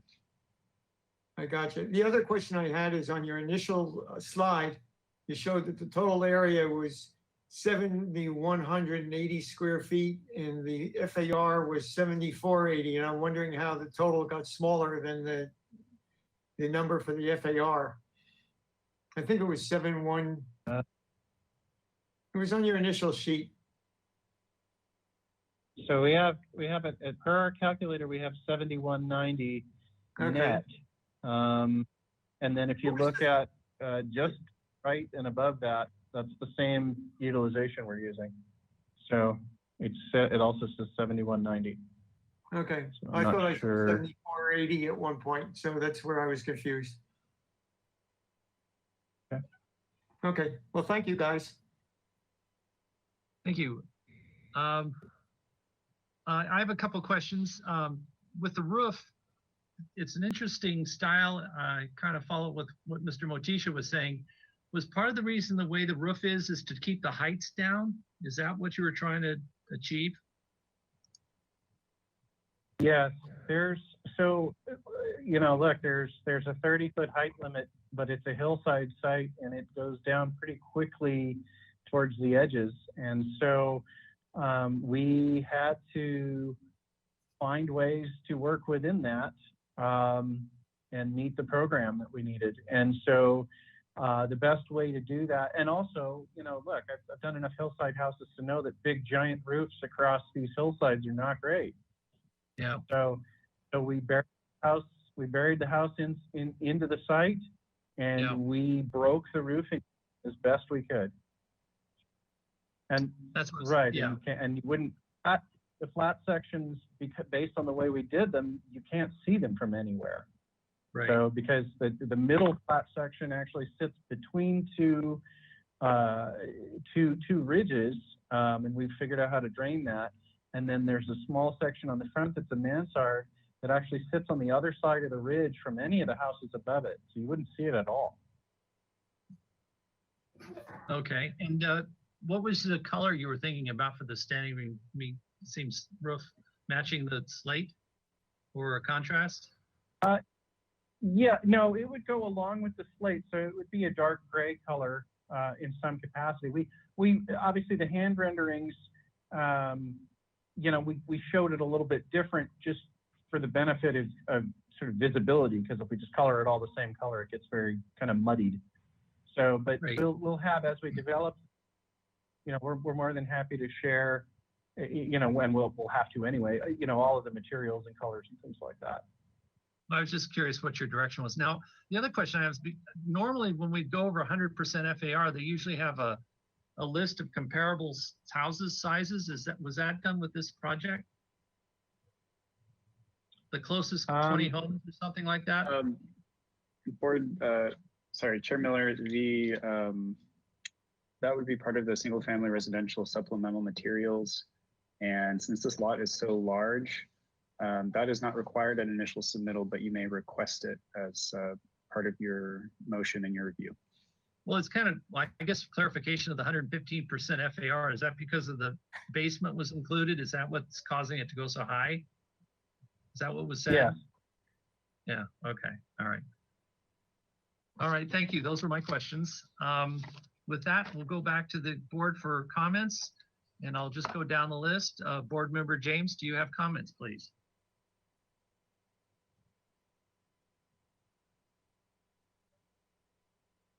You have to unmute yourself, Lisa. I'm sorry, I apologize. Okay, from the renderings, it's kind of hard to tell how the materials will or won't work. It's a very interesting idea to me. So I guess because you can't really see from the street, it's not that risky, but I'll be very curious to, if we approve it as is, to see how that looks when it's built. I think you've done a good job utilizing the hillside, tucking the building in and utilizing the basement space. I'll just be curious to see the further development and the 20 closest homes. That's a question I had as well, actually. I know there's a lot of large homes in that area, and yep, looking forward to seeing development of your project. Thanks. Thank you. Board Member Motisha, do you have comments, please? Yeah, I agree with Lisa. I'm looking very forward to seeing the development of the project, or the design of the elevations, and a little bit more. I was looking at landscaping. Some of the stairs don't match some of the exterior walkway stairs don't match the elevations. I'll hold off till the next time we see it to look at something that's a little bit more developed. Other than that, I don't have any questions, or I don't have any comments. I like the project. I like the fact that it's yeah, I'll wait. That's my questions. Sorry. Okay, thank you. Board Member Richards, comments, please. I agree with the previous comments. I think it'll be nice to see some further development, particularly for either the landscape plans.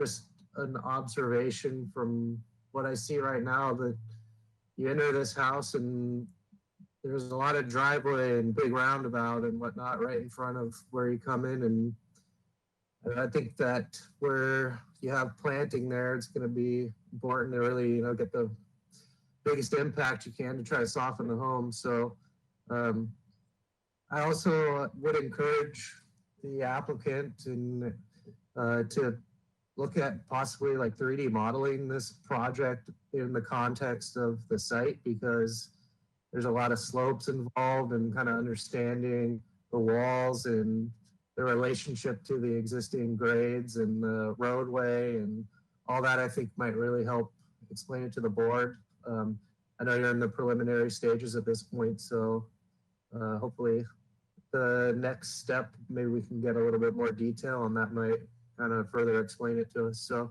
in general, I'm in support of it, and that's my comment. Thank you. Thank you. Board Member Sweeney, do you have comments, please? Yes, and I'm gonna not put my webinar on just because of the conflict we're having. Let's see, I want to address one of the public commenters' concerns about the nature of Campanile Drive, the street. That's not something, as I understand, this board has any purview whatsoever over. We're not a planning commission body, so we don't make any decisions on whether an applicant has to contribute to improvement of the street. That's something that the neighborhood may want to address directly to their city council person. I think Eric Friedman is your district representative. He may be someone you want to talk to about the condition of the street. But following that, with 600 yards coming off this site, that's between 50 and 60 dump truck loads leaving that hillside that going to have to go all the way down to Shoreline Drive and out to wherever they take it. So that's a lot of trucking out of there, in addition to everything else that'll be coming in. One of the things this hillside is now experiencing, there's a very large home right at the top that we approved a year or so ago. It's in the middle of construction. It had also a lot of grading, etc. We have reviewed and approved. This will be the third lot of the 3 lots that go back up the street, as you recall. And this is the second of those 3 lots that are completely brand new homes. So it's not like we've seen this before. And I think what we'll find is the FARs have all been over 85%. They've all been very large. I think there's been several that are over 100%. But that's due to the fact of the size of these properties, many of which slope straight down the hill. I'm not sure that's a big issue in this case, but just to share with my fellow board members. I would certainly like to have the designers study a little bit the proportions. I'm looking at this elevation that's on the screen, and even though there's dark shadows in there, I'm not convinced that that scale relationship to the plate height or the eave line of those roof really works. They seem a bit high in proportion to the window and door openings, which I'm assuming are at 7 feet or 6'8". So the scale bothers me given the nice renderings you've done of the rest of the home. As to the different roof styles, I can understand perhaps why you're doing that. I don't really have a problem with that as long as we're able to review the compatibility of the coloring that you're going to be proposing. I did a home several years ago for some Disney animators and Imagineering folks from Disney up in Paso Robles, and we designed the home so that it appeared it had been designed over 2 or 3 generations of family, even though it was a brand new home. And I used different materials and in some cases different architectural style approaches to that because it told the story that the Disney folks wanted to tell about this particular piece of property. So that's why I was asking about what the story was behind your decision to use different roof types. And I don't know that that helps my fellow board members, but sometimes those explanations do in fact help. I'm going to be interested in fencing materials around the site, what they look like, and then how that engages with the areas that will be landscaped as a part of the project. And then also interested in how you're going to deal with the other areas that have been graded fairly extensively. And I don't know that native grasses have grown back, native shrubbery, et cetera. What's the long-term plan for the property? And also because it's in a high fire area, how that will be dealt with. I'm not suggesting it all has to be landscaped, but you know, the area that isn't landscaped is going to have exposure to fire, and it's also going to have conditions that will allow something to grow on it, and what will that be? So that will be interesting. And then finally, as always, exterior lighting at night. This is a site that I actually can see these 3 houses from my home on the Upper East, because I'm at the top of the Upper East and I have a 2nd-story window that looks directly across to Campanile Hills, and I can actually look on these 3 sites. So that a question I looking at the 2 homes that are immediately to the west of this project. So those are my comments. Thank you. Thank you, Fred. Mr. Zigo, do you have comments, please? Yeah, I recognize this is a very beginning artistic design of the house, but I do have some comments along my previous colleagues that I'd like to see something more final before making a comment on it. My offhand would be that the bulk of the building here seems pretty significant, and I'd like to see things more slender. That's my initial comment, but I'd like to wait to see the final plans. Thank you. Very good. Thank you, Mr. Ziegler. Yeah, the only comments I have is I really appreciate the site sections. Those are very good. I I'm wondering about the two different roof materials. I'm not sure how do I want to say this? I guess I need to be convinced that the standing metal seam and the slate can work together. I'm curious to know how the architect came up with those two styles, like other samples of other structures that they've seen or been inspired by that kind of brought that thought to this house. I'd kind of like to see that kind of conversation on the next time you come back. Yeah, a little how you're gonna, the coloring of the roofing material as well. I think the approach is very grand. I think very well done in terms of your location of the house and the property and all the restrictions you have. I think you put a lot of thought into that, and also really appreciate the good neighbor policy and that your neighbors are very supportive of your project. So I think that's a really big positive aspect as well. So those are my only comments at this time. They're here for comments only. So if someone would like to entertain a motion, if everyone from the board could please come back.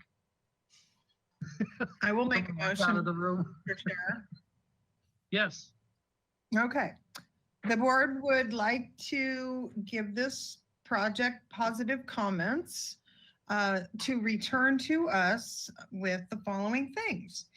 That in your further development of this plan, that we would like to see more detail of fencing materials, lighting. We'd like to see that you rectify the grades with the steps and the planter, so that all works out. Maybe consider some large landscape materials to reduce the perception of a lot of concrete because of the turnaround right in the entry in front of the building. Potentially use a 3D render to give us a greater perspective on how the walls work, and because there's such an imposing slope on the project. We do appreciate that you have utilized the site and tucked the building in, and we are potentially A-okay with the floor to lot area ratio, because there are a lot of other homes over 100% in the neighborhood, but we'd still appreciate seeing the 20 closest homes. Or are we not doing that because of the size of the lot? I'm sorry. We can request it, Lisa, and I actually would like to see that. I would appreciate it. So include that.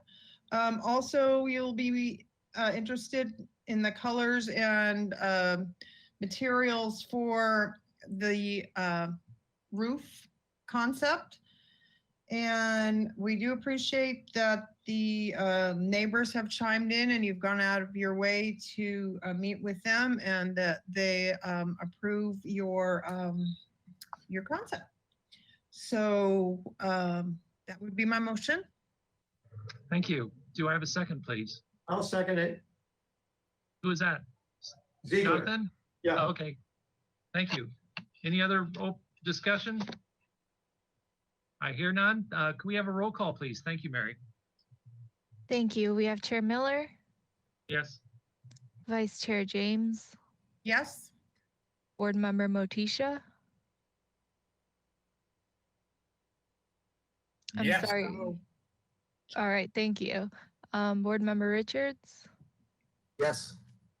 Board Member Sweeney, Yes. and Board Member Ziegler. Yes. All right, the motion carries. Thank you. Okay, thank you. You guys were running really late.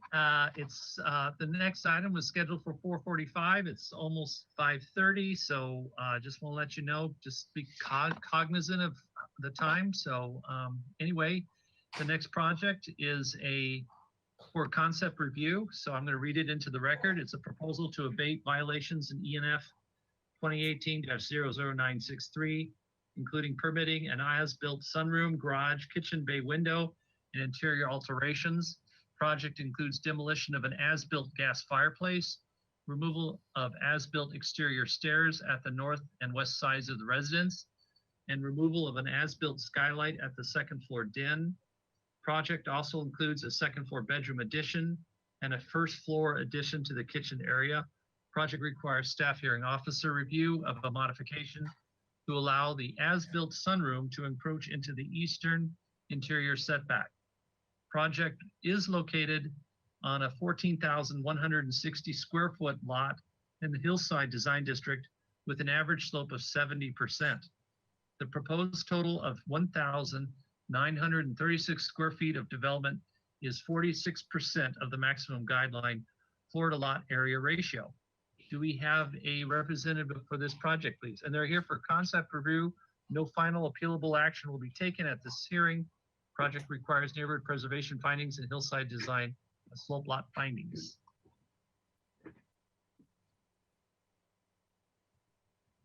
Hello and welcome.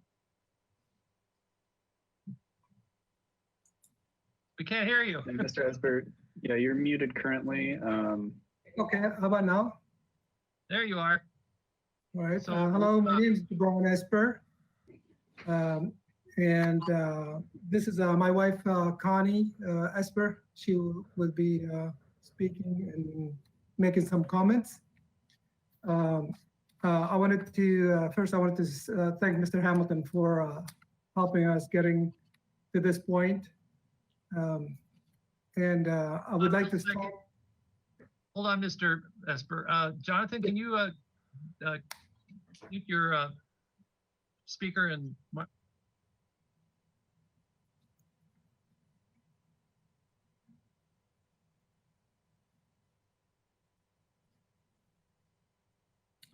Okay. I would like to start by expressing my gratitude for being here virtually in front of you today, and very excited to present this project. I come to you over 30 years of working in architecture, and over 20 of those years focused on single-family residences, designing over 35 projects.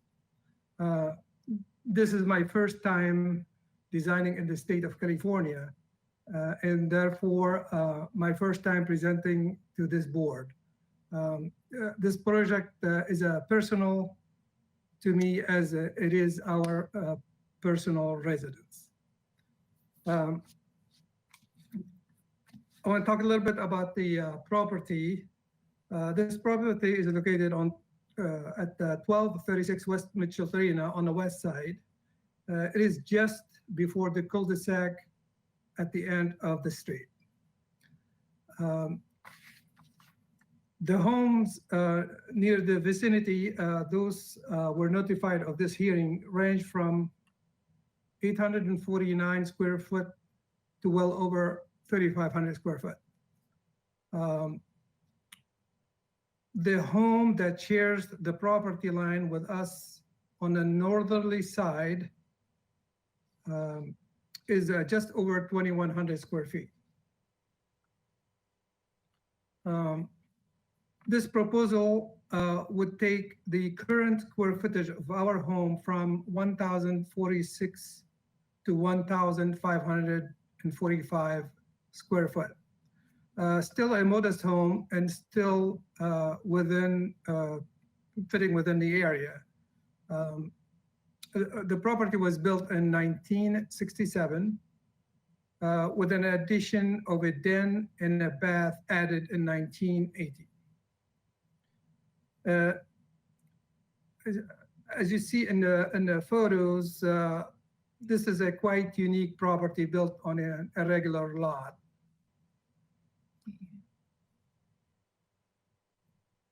There we go. You basically could say that it is a two-story home built on top of a garage on a steep sloping lot. My main goal in the design is to disturb the land the least. and to create a better efficiency and function, as well as keeping overall aesthetic intact by creating a well-balanced form. If you could please go to page 1, the cover sheet. Thank you. In the upper right corner. In the upper right corner where the project description is, I wanted to address the 2 zoning violations and the 7 building violations that were discovered through the ZIR report done on 9/28/2018, just before we purchased the home. The previous owner indicated these were all in place when they purchased the home in 1985. However, they were not called out on the September 1984 ZIR report. In fact, this 1984 report indicates a garage, not a carport. So it is possible the previous owners are correct. However, we have been unable to confirm this. I have addressed all these violations in the proposal, and will point them out as I move through this presentation. If we go please now to page 4, sheet S1.3.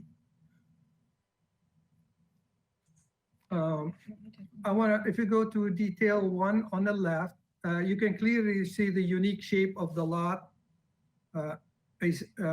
with a steep slope. This makes it a hardship to build upon most of it. Also, most of the lot is also covered with mature forest of live oaks. It's quite a nice place to sit and watch and listen to the birds. So it's kind of nice. To describe the lot on detail 2 on the same page, you can see how the property connects to the neighboring properties.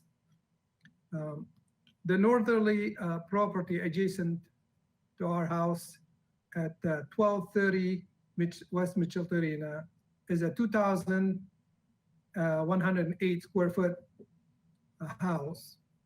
And the southerly adjacent properties are undeveloped and covered with live oaks. The land slopes upwards towards these undeveloped lots.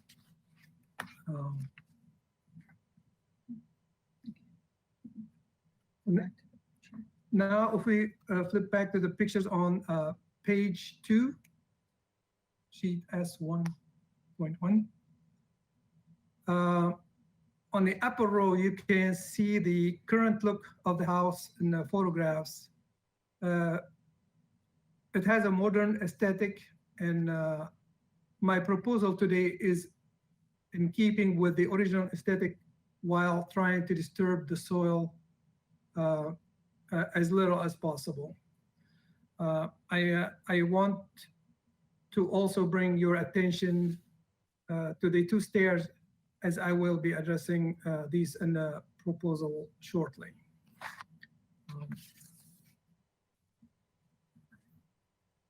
And now if we go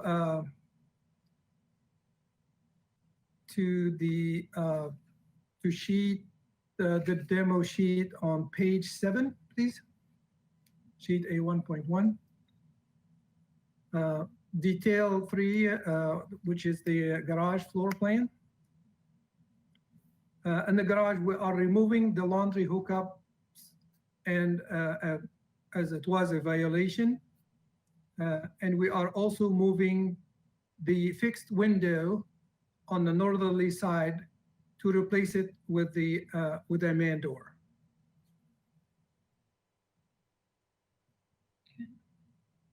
On detail 1, the first floor above it,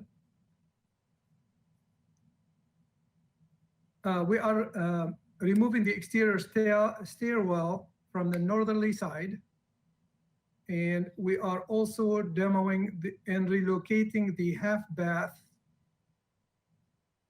I will present that in a minute. The gas fireplace will be replaced with a high efficiency electric one. In addition, we are configuring the kitchen layout and expanding into the back hallway. We will also proposing to demo and rebuild the walls of the existing sunroom on the northerly side. The stairs on the southeasterly side will be demolished as well and rebuilt to code, as this will become the main entrance. So we'll see that shortly on the floor plans. Now moving to detail 2, the second floor. We are removing the partition in the master bedroom in order to address the violation.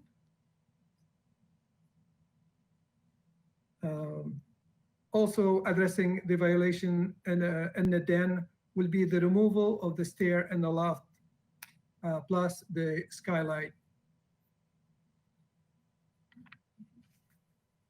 And now if we could move, please, to sheet to page 5, sheet S1.4. On detail 2 on the left. Right. On the right, I'm sorry. I am relocating the main entrance from the northerly side, as this will reduce confusion on which stairs to enter, as well as to reduce activity on the northerly side. It will also give us a better flow on the interior of the home. In addition, it will create an entrance that will face the street rather than face the neighbor's property. On the southerly side, you will see a roughly 21 foot by 5 foot extension.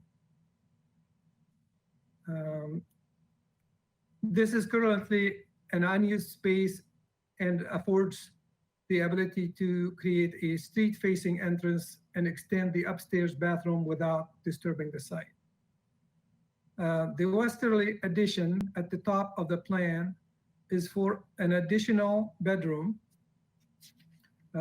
This bedroom will be built on a flat area where a deck currently exists. Considering the building on the site, this location was the most efficient, requiring no additional excavation.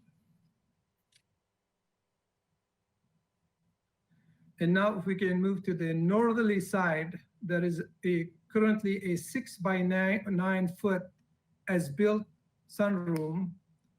Sorry, if you could go back to, and just slide down a bit Slide more. down a little bit. Right there. Okay. That sunroom was built up to the property line, therefore not within the required setback. We are in the modification process for this room. According to the previous owner, this room was enclosed before they purchased the home in 1985. Although as I stated earlier, we have been unable to locate any records to support such. This is a great neighborhood, and we feel very fortunate to be part of this community and have gotten to know many of our neighbors well. Our adjacent neighbors to the north at 1230 West Michelina purchased the home about a year ago, and we consider to be good friends. In fact, we have spent many evenings reviewing this design with them, and they are in full support of both the design and keeping this sunroom space. They have also written a letter of such support as we move into the modification request. Also, to call out, the land from this sunroom has an extreme slope to the neighbor's driveway. Considering the space to the driveway and the slope, it will render the space unbuildable for anyone. In addition, my design proposal here is to raise the windows of the room, of the sunroom, to provide additional privacy. Currently, the windows are quite large. And now one more, if we could move to page 8, sheet 1.2. You know, we're tight on time here, so almost done. I just kind of. Okay. In detail 3, which is the garage, we are relocating the washer and dryer to the second floor. Just a note, this was building violation. Of course, permitting the garage door, and this was also called out on a violation in the ZIR. In addition, we are creating a man door in case of malfunction of a garage door for safety, so as not to be trapped inside. We are also relocating the stair landing to step out into a driveway rather than to the street. Detail 1, this is the first floor proposal. This idea here is to make the this better for accessibility and circulation. We have created a small foyer and are relocating the guest half bath to move to a private area in the back of the house.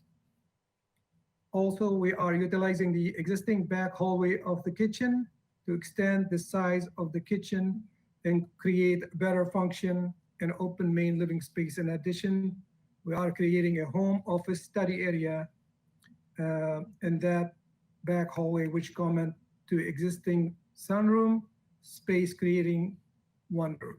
I think we need like 2 more minutes. 2 more minutes? Okay, sure. Okay. We've learned a study area is of course critical, as we are both working from home these days in a small square footage home. Also, the existing kitchen layout is poorly designed as far as function and circulation goes. And last thing would be if you move to page 9, please. On detail 1, show the more balanced design and the street-facing entrance of this proposal.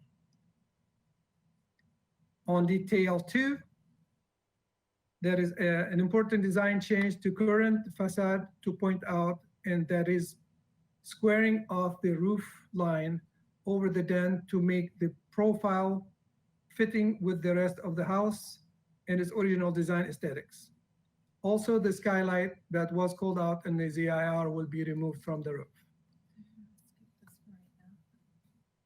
Okay, is that your presentation? I got to get this moving. And people can ask you questions, or you can clarify it when we get forward. So, Ted, I'd like to. Yeah, thank you very much, Mr. Esper. That was very good. Thank you.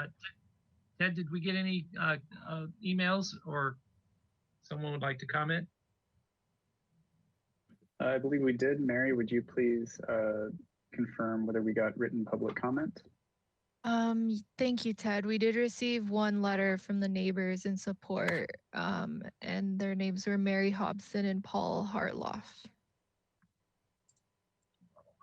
Okay, thank you. And if you would like to give verbal public comment on this project, now is your opportunity. The instructions are on screen. Please click the raise your hand icon on the GoToWebinar control panel. You'll have 2 minutes to speak. I see 2 attendees, but I believe they're related to the next project who are in attendance right now. So seeing no hands raised, I believe we can move on to questions from the board. Thank you. Thank you. So I'd like to move back to the board. So I'm just going to go down the list. So Board Member James, do you have any questions, please? Yes, you, let's stay on this slide. You sort of answered it with the north elevation. I was wondering what was going to happen to the area when the stair was removed. Is it going to be regraded, landscaped, you know, when you see it from the street, but I see that you got a little retaining wall there, and Right, yeah, it's to I'm just curious how. Pardon? I'm curious how it's gonna tie in with the rest of the house. It says you have existing louvers. Okay, so that was. Yeah, that's a Next to the question. existing louvers, there is two fixed windows that will be removed in order to accommodate for the man door. Okay. How about the site plan shows some walls to the west side of the property? We could go, there's a curving site wall, it looks like, to accommodate Retaining- your, yeah. They're already there. They're already They're existing. all of that's in place. Oh. All of that's in place. Okay. All we're really doing is adding the 499 square feet here and trying Okay. to be much more efficient. That's really it. All right then, those are my questions. Thank you. Thank you. Board Member Motisha, do you have questions, please? Yes, what is above, we only looked at the second floor once, I think, and could we bring the second floor up? What is above the sunroom on the second floor? Nothing. Nothing. Let me see. So we're keeping it as is. I'm just rebuilding the structure to make it more water efficient. What is existing there right now above the sunroom? Nothing. It's just a flat roof. A flat roof. On the elevations, it looks, in that north elevation, looks like there's that building, that sunroom building extends right there. That's the bedroom. That's not the sunroom. Yeah. Sunroom is on the first floor. It's that The lower part, sunroom right? is on the first floor with the two rectangular windows. And it has a flat roof on top of it.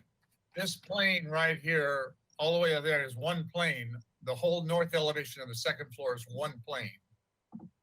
Correct. Yes. Okay. And you're just extending that roof up. Okay, over, oh yeah, looks much better. I'm seen the house several times. I'm up that way several times. Yeah, if you look on the back, it has shingle roof and like a very old skylight. And I figured this way will bring the whole house to one finish of like one flat roof, one aesthetic. Second floor plan again. I mean, where you're adding the bedroom in the back, the second floor plan, yes. Okay, Yes. you have, is the house, let me see, walk-in closet. So it's basically a 2-bedroom now, and you're making it into a 3-bedroom. Correct. 3-bedroom, and you're adding only a bedroom. You're not adding a bathroom. No. So you're 3-bed. It's going to be a 3-bedroom, 2-bath. Yes. Okay. We are making our bathroom anyways bigger. It'd be nice that we both could fit in it. And I'm just building it on top of the extended kitchen below. So I'm not adding up on the side. Right. Okay. So you're just retaining the existing stairway on the south elevation from the street to the first floor, and then from the first floor to the second floor on the exterior. And your interior goes down. Okay, it goes down, comes stays the same strap. Okay, I'm just trying to. That's fine. Don't have any more questions. I think it's great because you're making a few changes, and I'll wait for just questions right now. Sorry, I'll wait for my comments. Finish. Okay, thank you. Thank you. Board Member Richards, do you have questions, please? Yes, I want to, guys, be short and succinct here. We're running really late, please. No questions. I'm ready to make positive comments at the appropriate time. Okay. So. All right, thank you so much. Board Member Sweeney, do you have any questions, please? Yes, let's go to the site plan, please.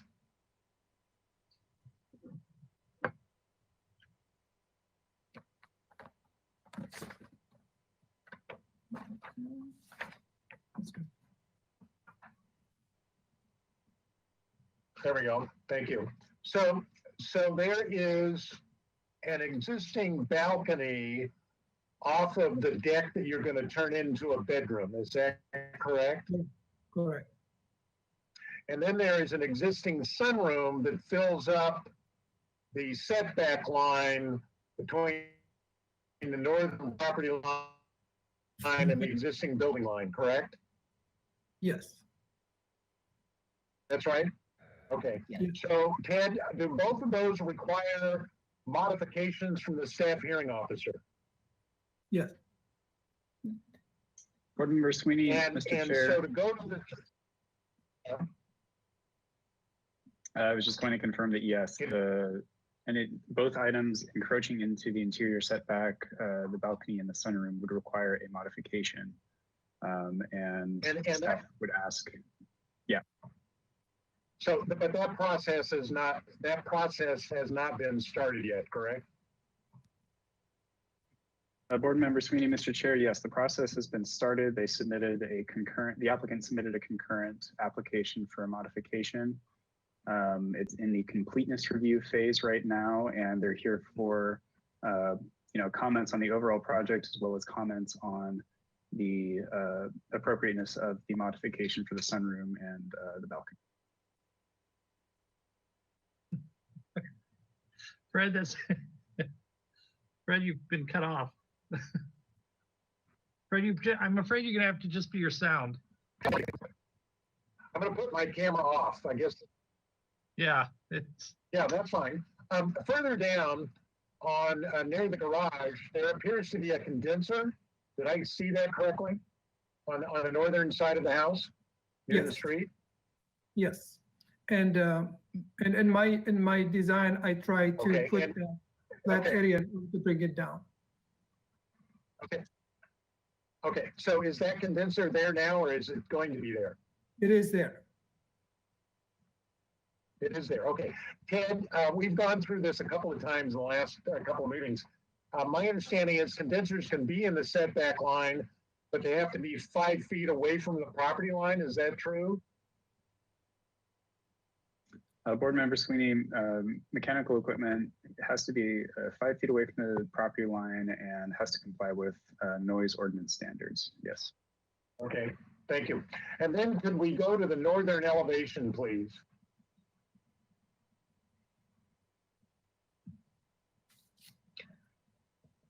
Okay, we have an element to the top of the roof, and I think it was just explained where there's an existing sloping roof.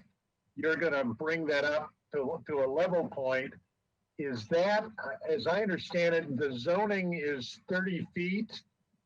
Height where is that 30-foot line as it measures by the city standards? Where does the 30 feet? Where does this building fall within that 30 feet? Do we know? Well, I know that the 30 feet is from the front facade, but on the hillside, I follow the notes in the code that you take the height from where the tower is from that area there. That's how I calculated it. It's 23 feet. Okay, so it's below the 30 feet by your calculation. Yes. Okay. I think it would probably be helpful if you had a graphic on this sheet. Fred, I don't know if you see it, but I actually do see a 23 feet and a 25 feet on the Elevation elevation. where that line is.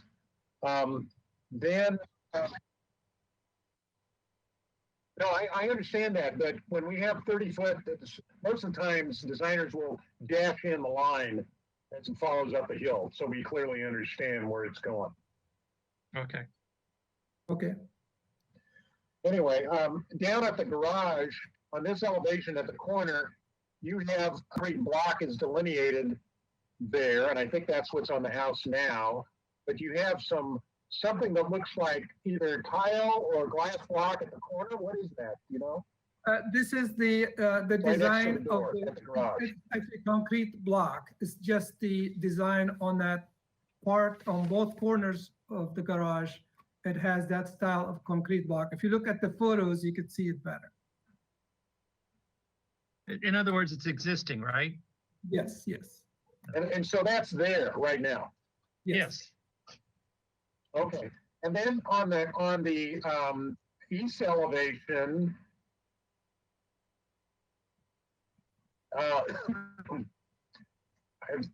I just want to see what the garage door, what are you proposing on the, what, is that a glass garage door? What is that? Well, we, since we presented this, we are gonna use a wood door that has really no details, and it will be just where the panels meet. We just see a faint line to make it less. Okay, so there's no, those little dash things I've always taken to mean glass, but you're saying that there is Right, no glass. that was on our first presentation, Okay. and since then, we're not gonna do it. So on the next presentation, I'll correct that. Yeah, we felt like it was Okay, a great. little busy.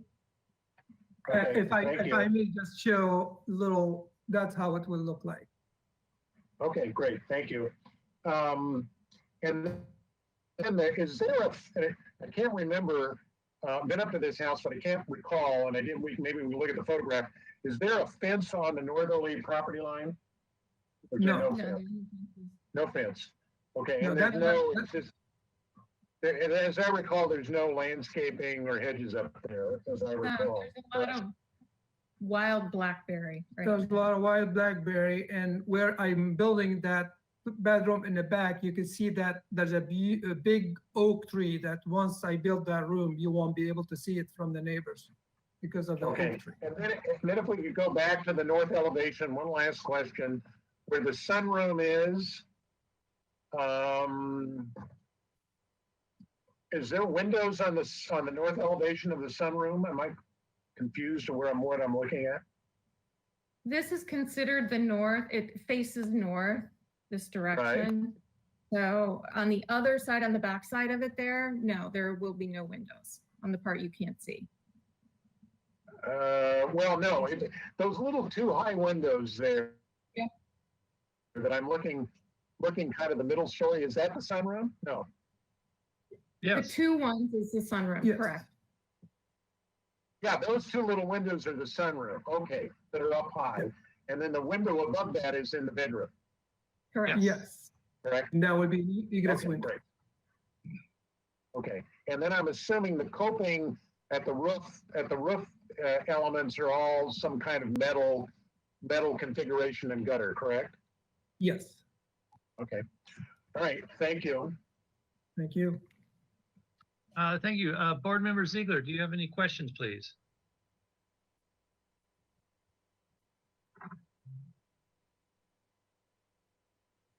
Jonathan, are you there? Okay. Board Member Ziegler, I am sending you a webcam request and an unmute request Well, while you- on your GoToWebinar control panel. No questions.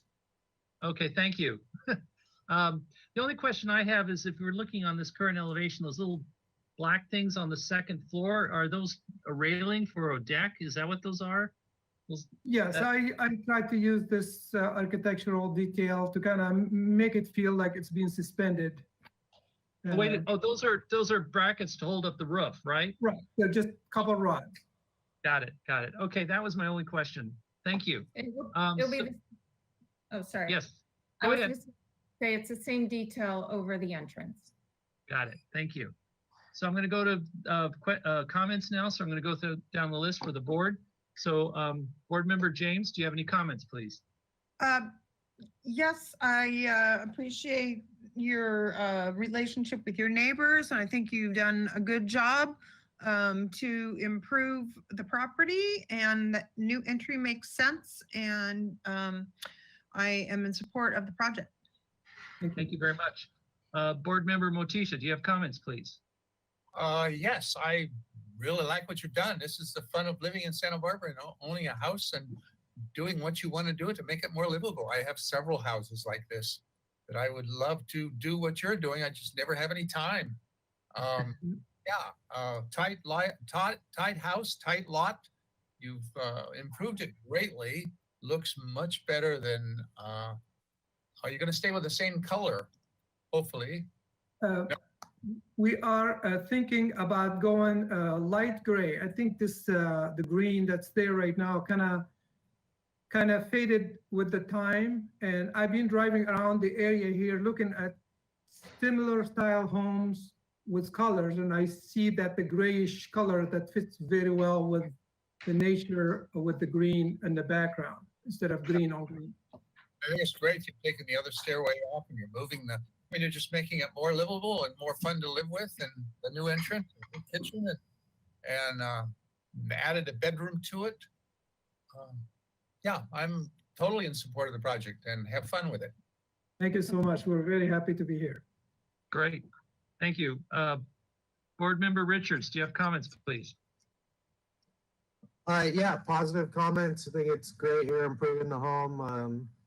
And I find it supportable having the sunroom legalized as part of this. I mean, I understand it's wedged in there against the property line, but your neighbor's so far away. You got this big old lot that's in a weird shape. So I think it's great what you're doing to the home to add whatever value you can to it and make it more livable. So good for you, and I look forward to seeing it move forward. Thank you. Thank you so much. Thank you.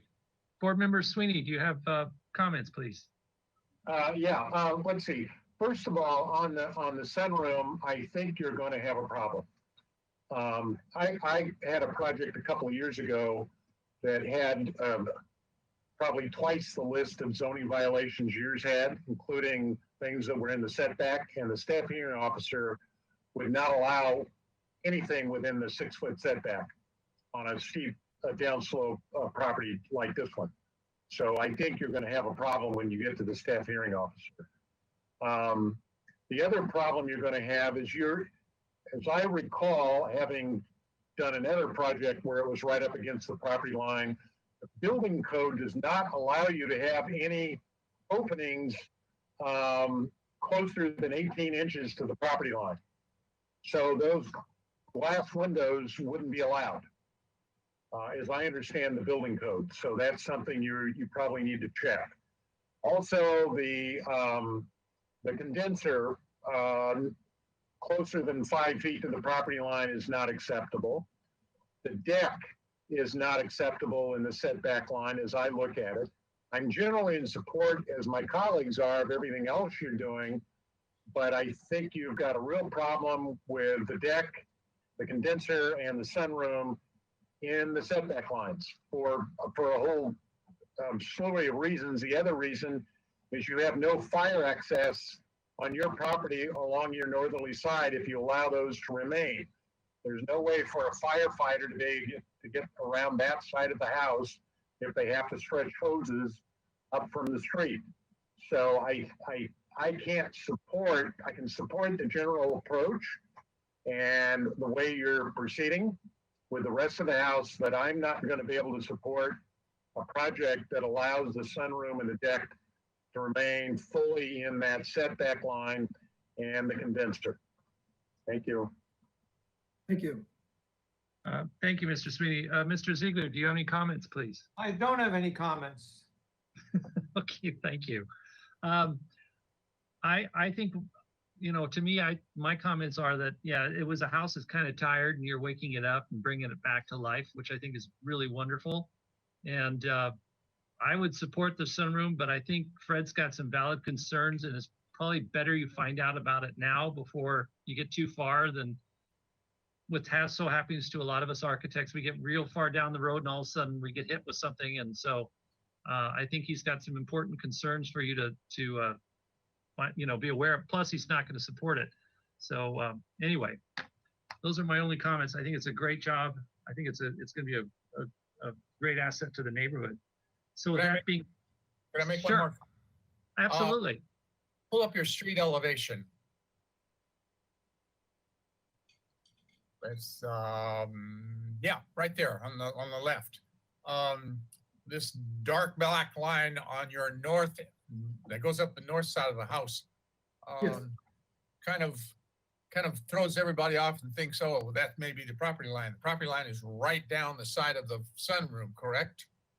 Correct. It's just that dark line is showing how steep is the property there adjacent to the driveway of the neighbor, which just to show that it's unbuildable The reason, and I showed it too, is just to show that that sunroom is really not gonna create anything by being there or not being there.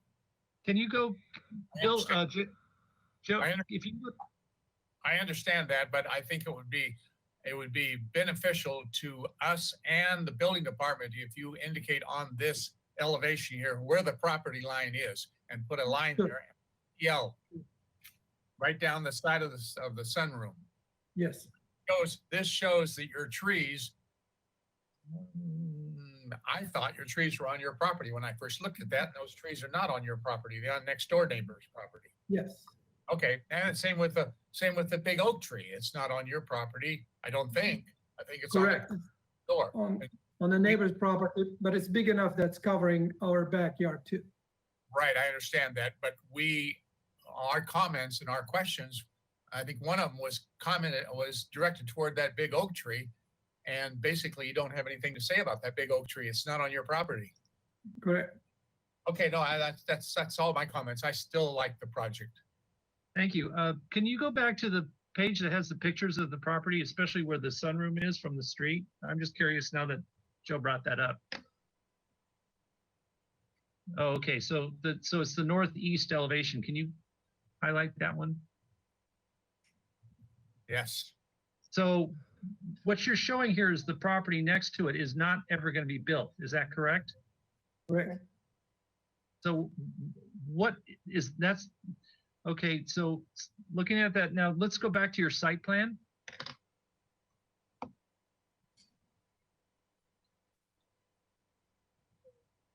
So the totals, let's look at the previous, right? No, the whole thing, big, both The whole properties. thing. Yeah. One So more that's- page back.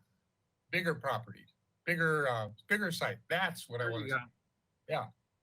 So this is confusing me because it shows there is a footprint of a house there. So can you get a close up to that footprint of your house and that house to the right? That's it. Okay, so, all right. So there is a house there, but you don't see it in that photograph. In the other photographs, if you look, you could see it on sheet. The best way to look at it, if you look at page 2, and if you look at the aerial view E, this Okay. is page 1. If you go page 2, yeah, if you see the aerial view there, you see the house, and between my house, the white one, and the other house, there's the driveway. Got it, thank you. So I have a question for Ted. Based on the concern that Fred brought up, is that going to be something that, because I'm sure that you're asking for a modification from us, and so I want the design board to be informed as if we could make a judgment, or is it going to be flat out no? If the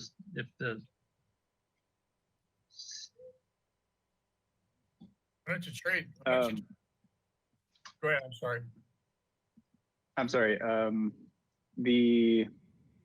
I'm not sure I understood the question. I think you asked what the Well, SFDG role is here. Yeah, Fred said that they probably will not be allowed to have the sunroom or the compressor because it's right on the set on the property line. And so I can know from experience that the city tends to say, there's no. So is there a possibility that if a majority of the board can support that, is that going to fly? Well, this will need to be determined at the building permit review stage. So currently where the application is for the modification is in it's in the application completeness review phase. So it's being routed around to the various city divisions, and this includes the building department. And I have routed the plans to plans examiners who can look at that. So that is to be determined, but it's also up to the staff hearing officer. It is a discretionary approval in addition to, an approval that needs to meet code. Right. Yes, Mr. Chair. Yes. This is exactly the example that I've tried to tell staff in the city This is not Ted's issue. This is why the way they're processing plans now doesn't work. They need to do all this homework first before they send these poor folks in front of us to have to make decisions on something that hasn't been decided. The review of these projects should be done first so that this issue wouldn't be up for a discussion. It would have been settled before they got here. So this whole idea that they're holding off reviewing anything until after we've seen these projects the first time around, this is an example about how it doesn't work. It's now going to cause these folks to have to move backwards and spend a lot of time not in alignment. So this is a perfect example that I've been trying to explain to people, both at the city council and at the staff level, of why this process they now in place doesn't work. These projects need to be reviewed completely before they send these poor folks in front of us. And now they're going to get kicked back around.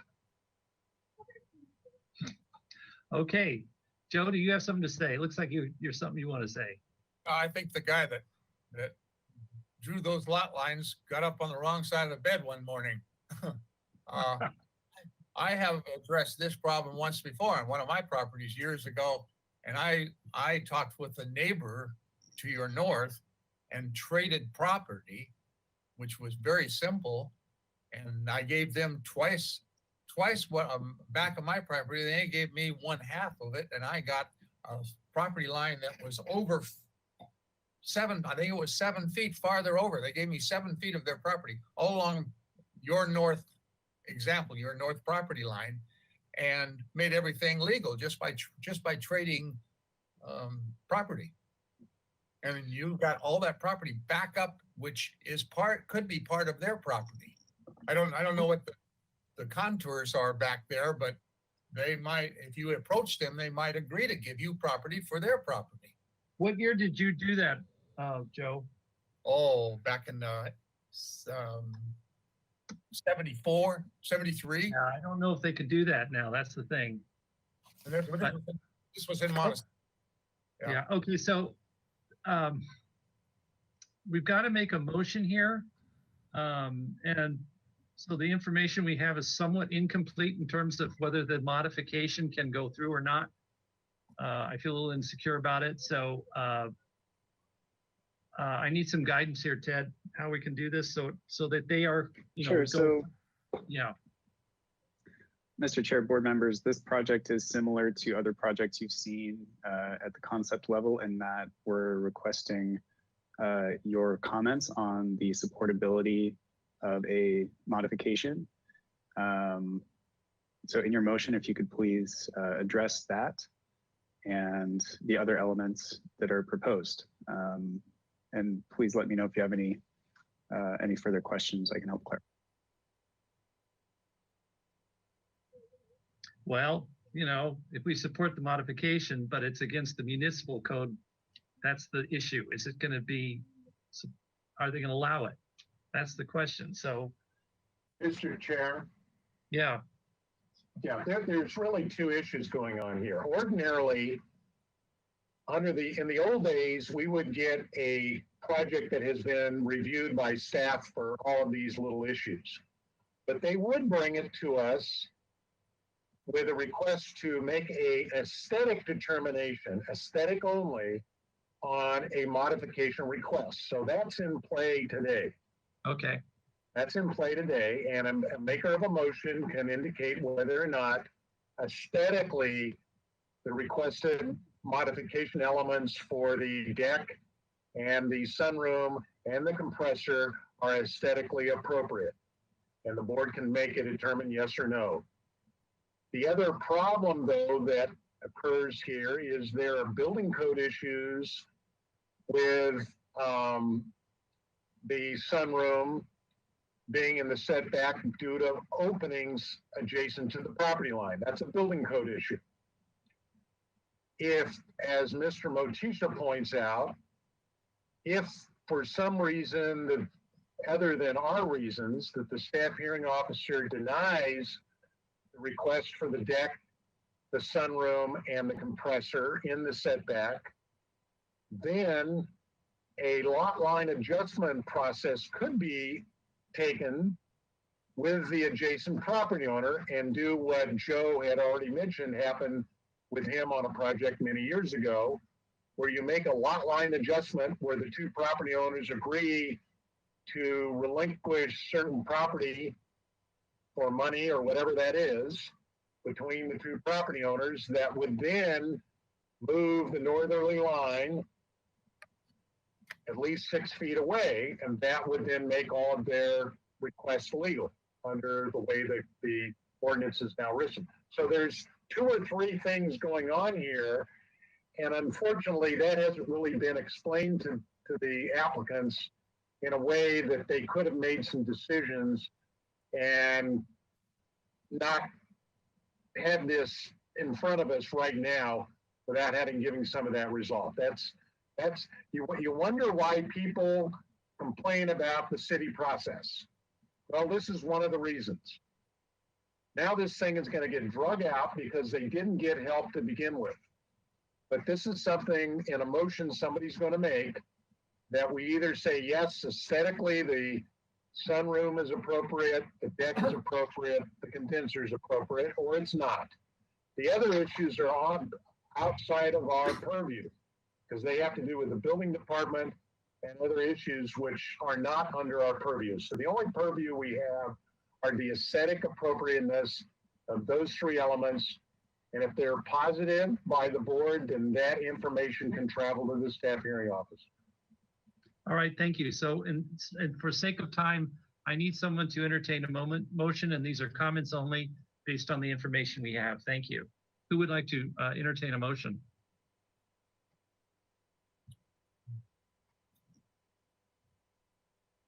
Not all speak at once, please.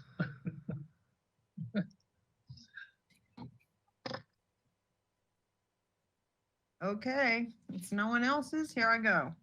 All right, thank you. You guys are probably going to have to help me out with this. The board would like to continue this project to the staff hearing officer for the rectification of the modifications that are requested.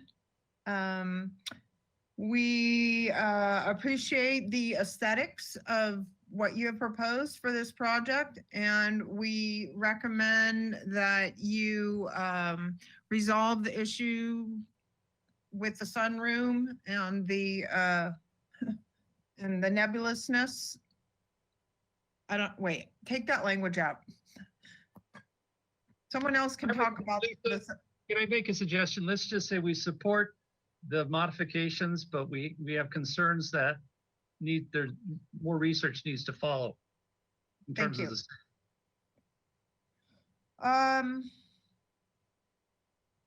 And that we appreciate the job you've done connecting with your neighbors, and that we think your project makes a lot of sense as far as the flow of the entry and the overall aesthetics. Thank you very much. Can I have a second, please? I'll second. Okay, who said? Well, I think Joe spoke first. Okay. All right, can everyone come on board and let's have a roll call, please? All right, I will take the roll call vote. We have Chair Miller, Yes? Vice Chair James, Yes. Board Member Motisha, Yes. Board Member Richards, Yes. Board Member Sweeney, No. and Board Member Ziegler. Yes. All right, the motion carries. Thank you. All right, thank you very much. Let's move on. Thank you very much, Mr. Esbar, and Thank you we very wish much. you the best. Welcome to Santa Barbara. Thank you for your time. Thanks a lot. Thank you so much. You're welcome. I need to leave early. I hate to tell you. So you still have a quorum. Okay, So adios. thank you, Adios. Lisa. So somehow I lost my agenda. What's the next item is? 335 Salida del Sol. Thank you so much. It's right here in front of my face. Okay, it's for concept review, proposal for a 575 square foot second story addition, a 156 square foot second story deck, and a partial interior remodel. Project site is located on a 7,810 square foot lot in the non-appealable jurisdiction of the city's coastal zone. The proposed total of 2,614 square feet of development is 83% of the maximum allowable floor to lot area ratio. No final appealable action will be taken at this hearing. Project requires neighborhood preservation findings. Do we have a representative for this project, please?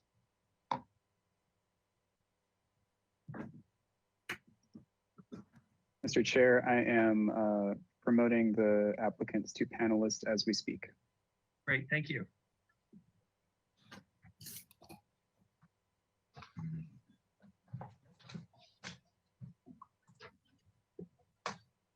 Okay, Mr. Cottrell, we should be able to hear you and see you now. Yes, there you are. Hi, Chris, welcome. Hi, thank you, everybody. Sorry it's so late. We'll try to make this efficient. All right, cool. Great. Okay, the project is at 335 Salida del Sol. Just to zoom in on the parcel map, please. It is the fourth house down from Cliff Drive on the east side. I'm sorry, on the west side. It is number 4 there. We're proposing a modest second story addition. You can zoom back out on this sheet, please. And flip to the next sheet. Great. So the picture on the upper right is a photograph on the left side of that. That is 335 Salida del Sol, and on the right side is 339. I just wanted to see this whole street steps down towards the ocean. Each house is divided by a little retaining wall that's approximately 4 feet tall. So you can see the neighbor to the north with that RV there. They're about 4 feet higher than our project site. So it works out nicely to step the second floor down there. And I'll show you a section, but I wanted just to orient you to that view right now. As you all know, this is the East Mesa Tract. The model of this house is the D1D, and we're proposing a 475 square foot second story addition with 156 square foot second story deck. And we are also proposing to infill the front entry. If you zoom in on that upper left photo, you can see the entry. These tract homes had a little sort of dark step in at the front door. So we're just going to infill that and incorporate that space into the new open floor plan. You can skip to page 3 just to give you a survey just showing the location of the house on the site. And page 4 has our site plan with the second story addition on there. Second story addition is 10 feet away from the north property line and 20'8" from the southerly property line, and that's to the deck. So the deck starts 20 feet away. Let's see, the ridge proposed parallels the existing north-south ridge. And then Ted, if you could scroll up on the same page, there's a section showing that back view of what we just had. So this is looking the other way. So the neighbor to the north is on the left there. And you can see the retaining wall, how it steps down. So the nice thing is our second story addition is, they're half a floor higher. So it's not the, typical flat site where there's second story additions looking into the backyard. Okay, we can look at sheet 5 very quickly. You can see at the front door, that's that little notch we're going to infill there. And then we're taking out some interior walls to open up the floor plan. Sheet 6, please. Okay, there's the front door filled in, open floor plan, open kitchen. We are taking that the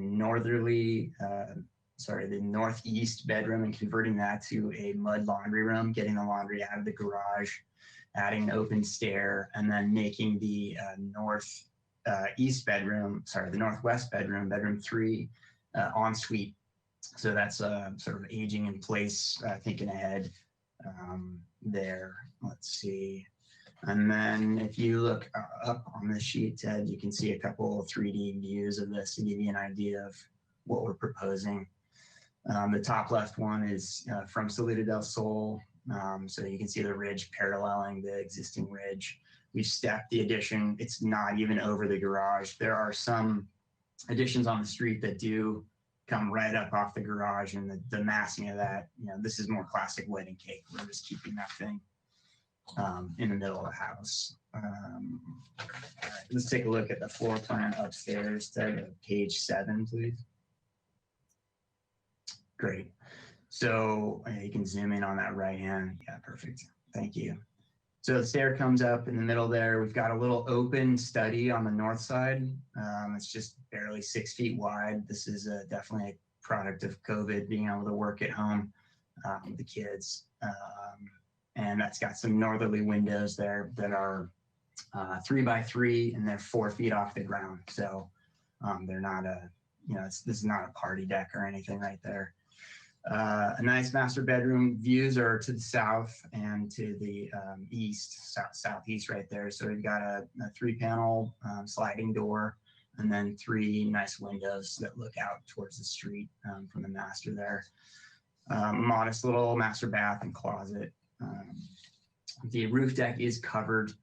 Mesa has a fair amount of fog in the mornings, and it's just much more useful, much more livable if we can cover it. And I think it helps the massing as well. We can skip the electrical plan on page 8 and go right to page 9. So there on the left side, you got your existing house. Red is demo. Right side is proposed. You can see how we sort of tuck that addition into the middle of the house there. And I think that will take me through it. I'll wait for any questions and comments, and looking forward to it. Thank you.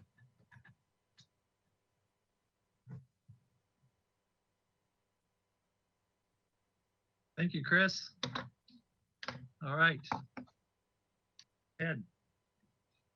Okay, thank you. I would like to acknowledge one item of written correspondence that unfortunately was not distributed to the board, but will be after the meeting. It is a letter of, it's a short letter of support from Mrs. Logan at 330 Salida del Sol. Mary, did we have any other written public correspondence for this project? Thanks, Ted. We did not have any other written correspondence. Okay, and if you are attending this meeting and you'd like to give verbal public comment, now is your opportunity, and the instructions are on screen. Please click the raise your hand icon on the GoToWebinar control panel, and you'll have 2 minutes to speak. I see one attendee. I believe they are the owner, and I don't see any hands raised. So I believe we can move on to questions from the board at this point. All right, thank you. So I'm going to go down the list for questions, and Lisa, I think, is not with us right now. So Mr. Motisha, do you have any questions, please? No, I do not. Yeah, I like the project. I don't have any questions at this time. I may think of something and I'll interrupt if I do. Thank you. All right, thank you. Mr. Richards, do you have any questions, please? No questions either. I'm ready to make positive comments at the appropriate time. Thank you. Thank you. Mr. Sweeney, do you have questions, please? Just a couple real quick ones. On the north and east elevations, the square windows, are those fixed or the awnings? Or what are they? Those fixed glass windows? Yeah, thank you, sir. Right now we're probably at awnings with those. Just kick out for a little here. Yep. Okay, and then the columns that are holding up the roof cover over the deck are exposed steel, wood? What are you thinking? Yeah, I think they're going to be clad. They will end up probably being wood if they have to be steel. They'll be wrapped. Okay, thank you. That was my questions. Thank you. Thank you, Mr. Sweeney. Mr. Ziegler, do you have any questions, please? I don't think I do, Mr. Miller. Okay, thank you. The only question I have, and I pretty much you verified on the site plan, is the upstairs deck is nowhere near the 15-foot edge of the property line. You're well without it, right? Out. We're well out of that. Yep, it's over 20 feet. Very good. All right, thank you. So with that being said, we'll go back to the board for comments. Mr. Motisha, do you have comments, please? I like the project. I think it's very simple, very straightforward. There's a master bedroom, a study upstairs, an exterior deck off the master bedroom, which is views of the ocean and looking straight west. I guess that's west.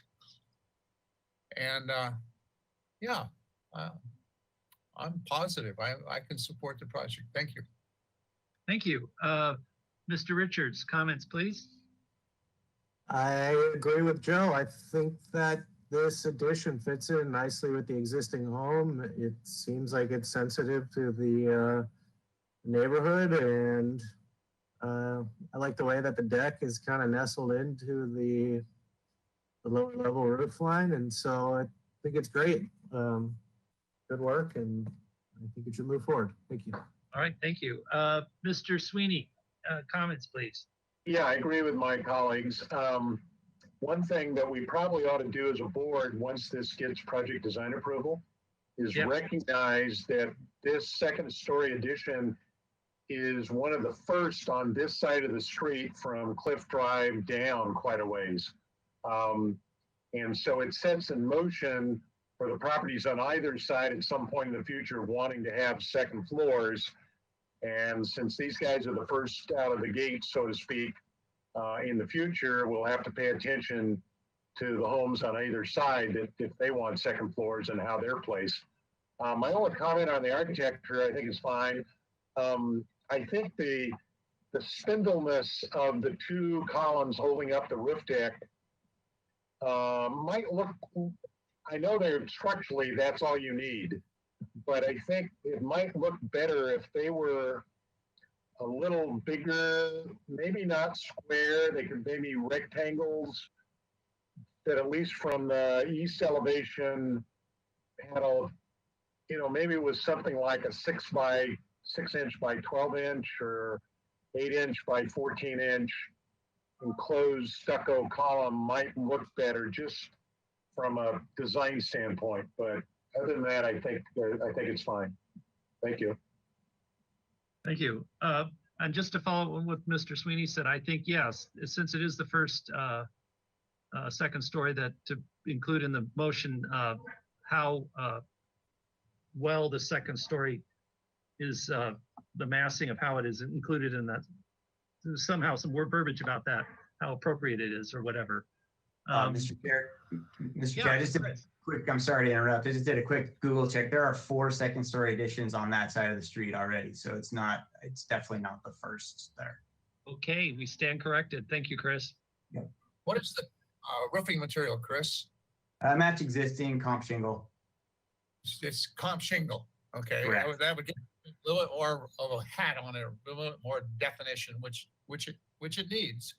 And yeah, with the larger columns, I mean the addition is so simple that it looks like it was supposed to be there in the original. You might change a little bit of the windows to make it a little bit more modern, make it look like an addition instead of making it so blend in so really well. I totally disagree with that. Oh, and one other thing, Chris, I like your new look. You like that? I'm just getting ready for Movember. Yep, that looks good. Well, there's one thing you and I agree with, Joe. Yeah. All right, thank you. So I like to move to a motion. Someone, and so they're here. What are they here for? Comments only? Is that correct? I don't have my. So if I'd like to. Okay, could someone entertain a motion, please? I'll make a motion. All right. I would like to see this back. I think it can come back to consent with the following changes that following changes. Maybe think about the columns holding the second floor deck up a little larger, either larger columns or maybe small little walls up there, 2 of them. And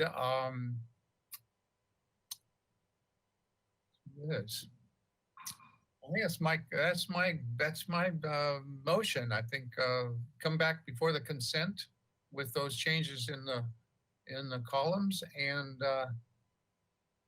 can't think of anything else we discussed or had any questions over. Okay, thanks.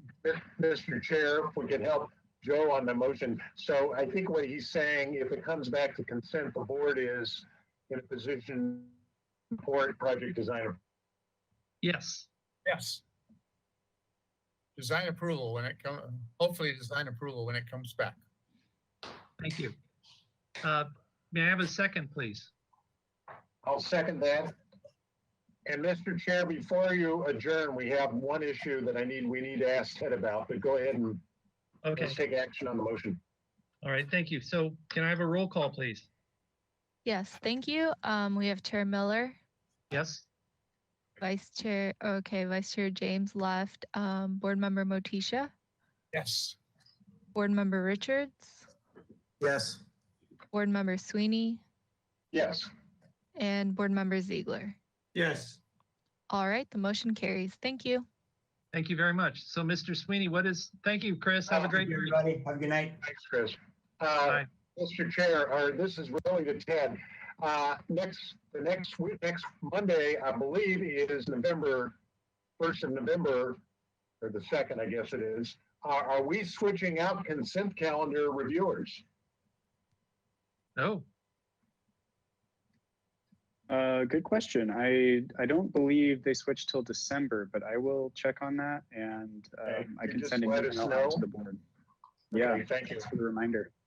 Thank you. Okay, that's it. Thank you, Mr. Miller. You're very welcome, Mr. Sweeney. All right. With that, I believe that's the conclusion of the Single Family Design Board for October 26th. Thank you very much.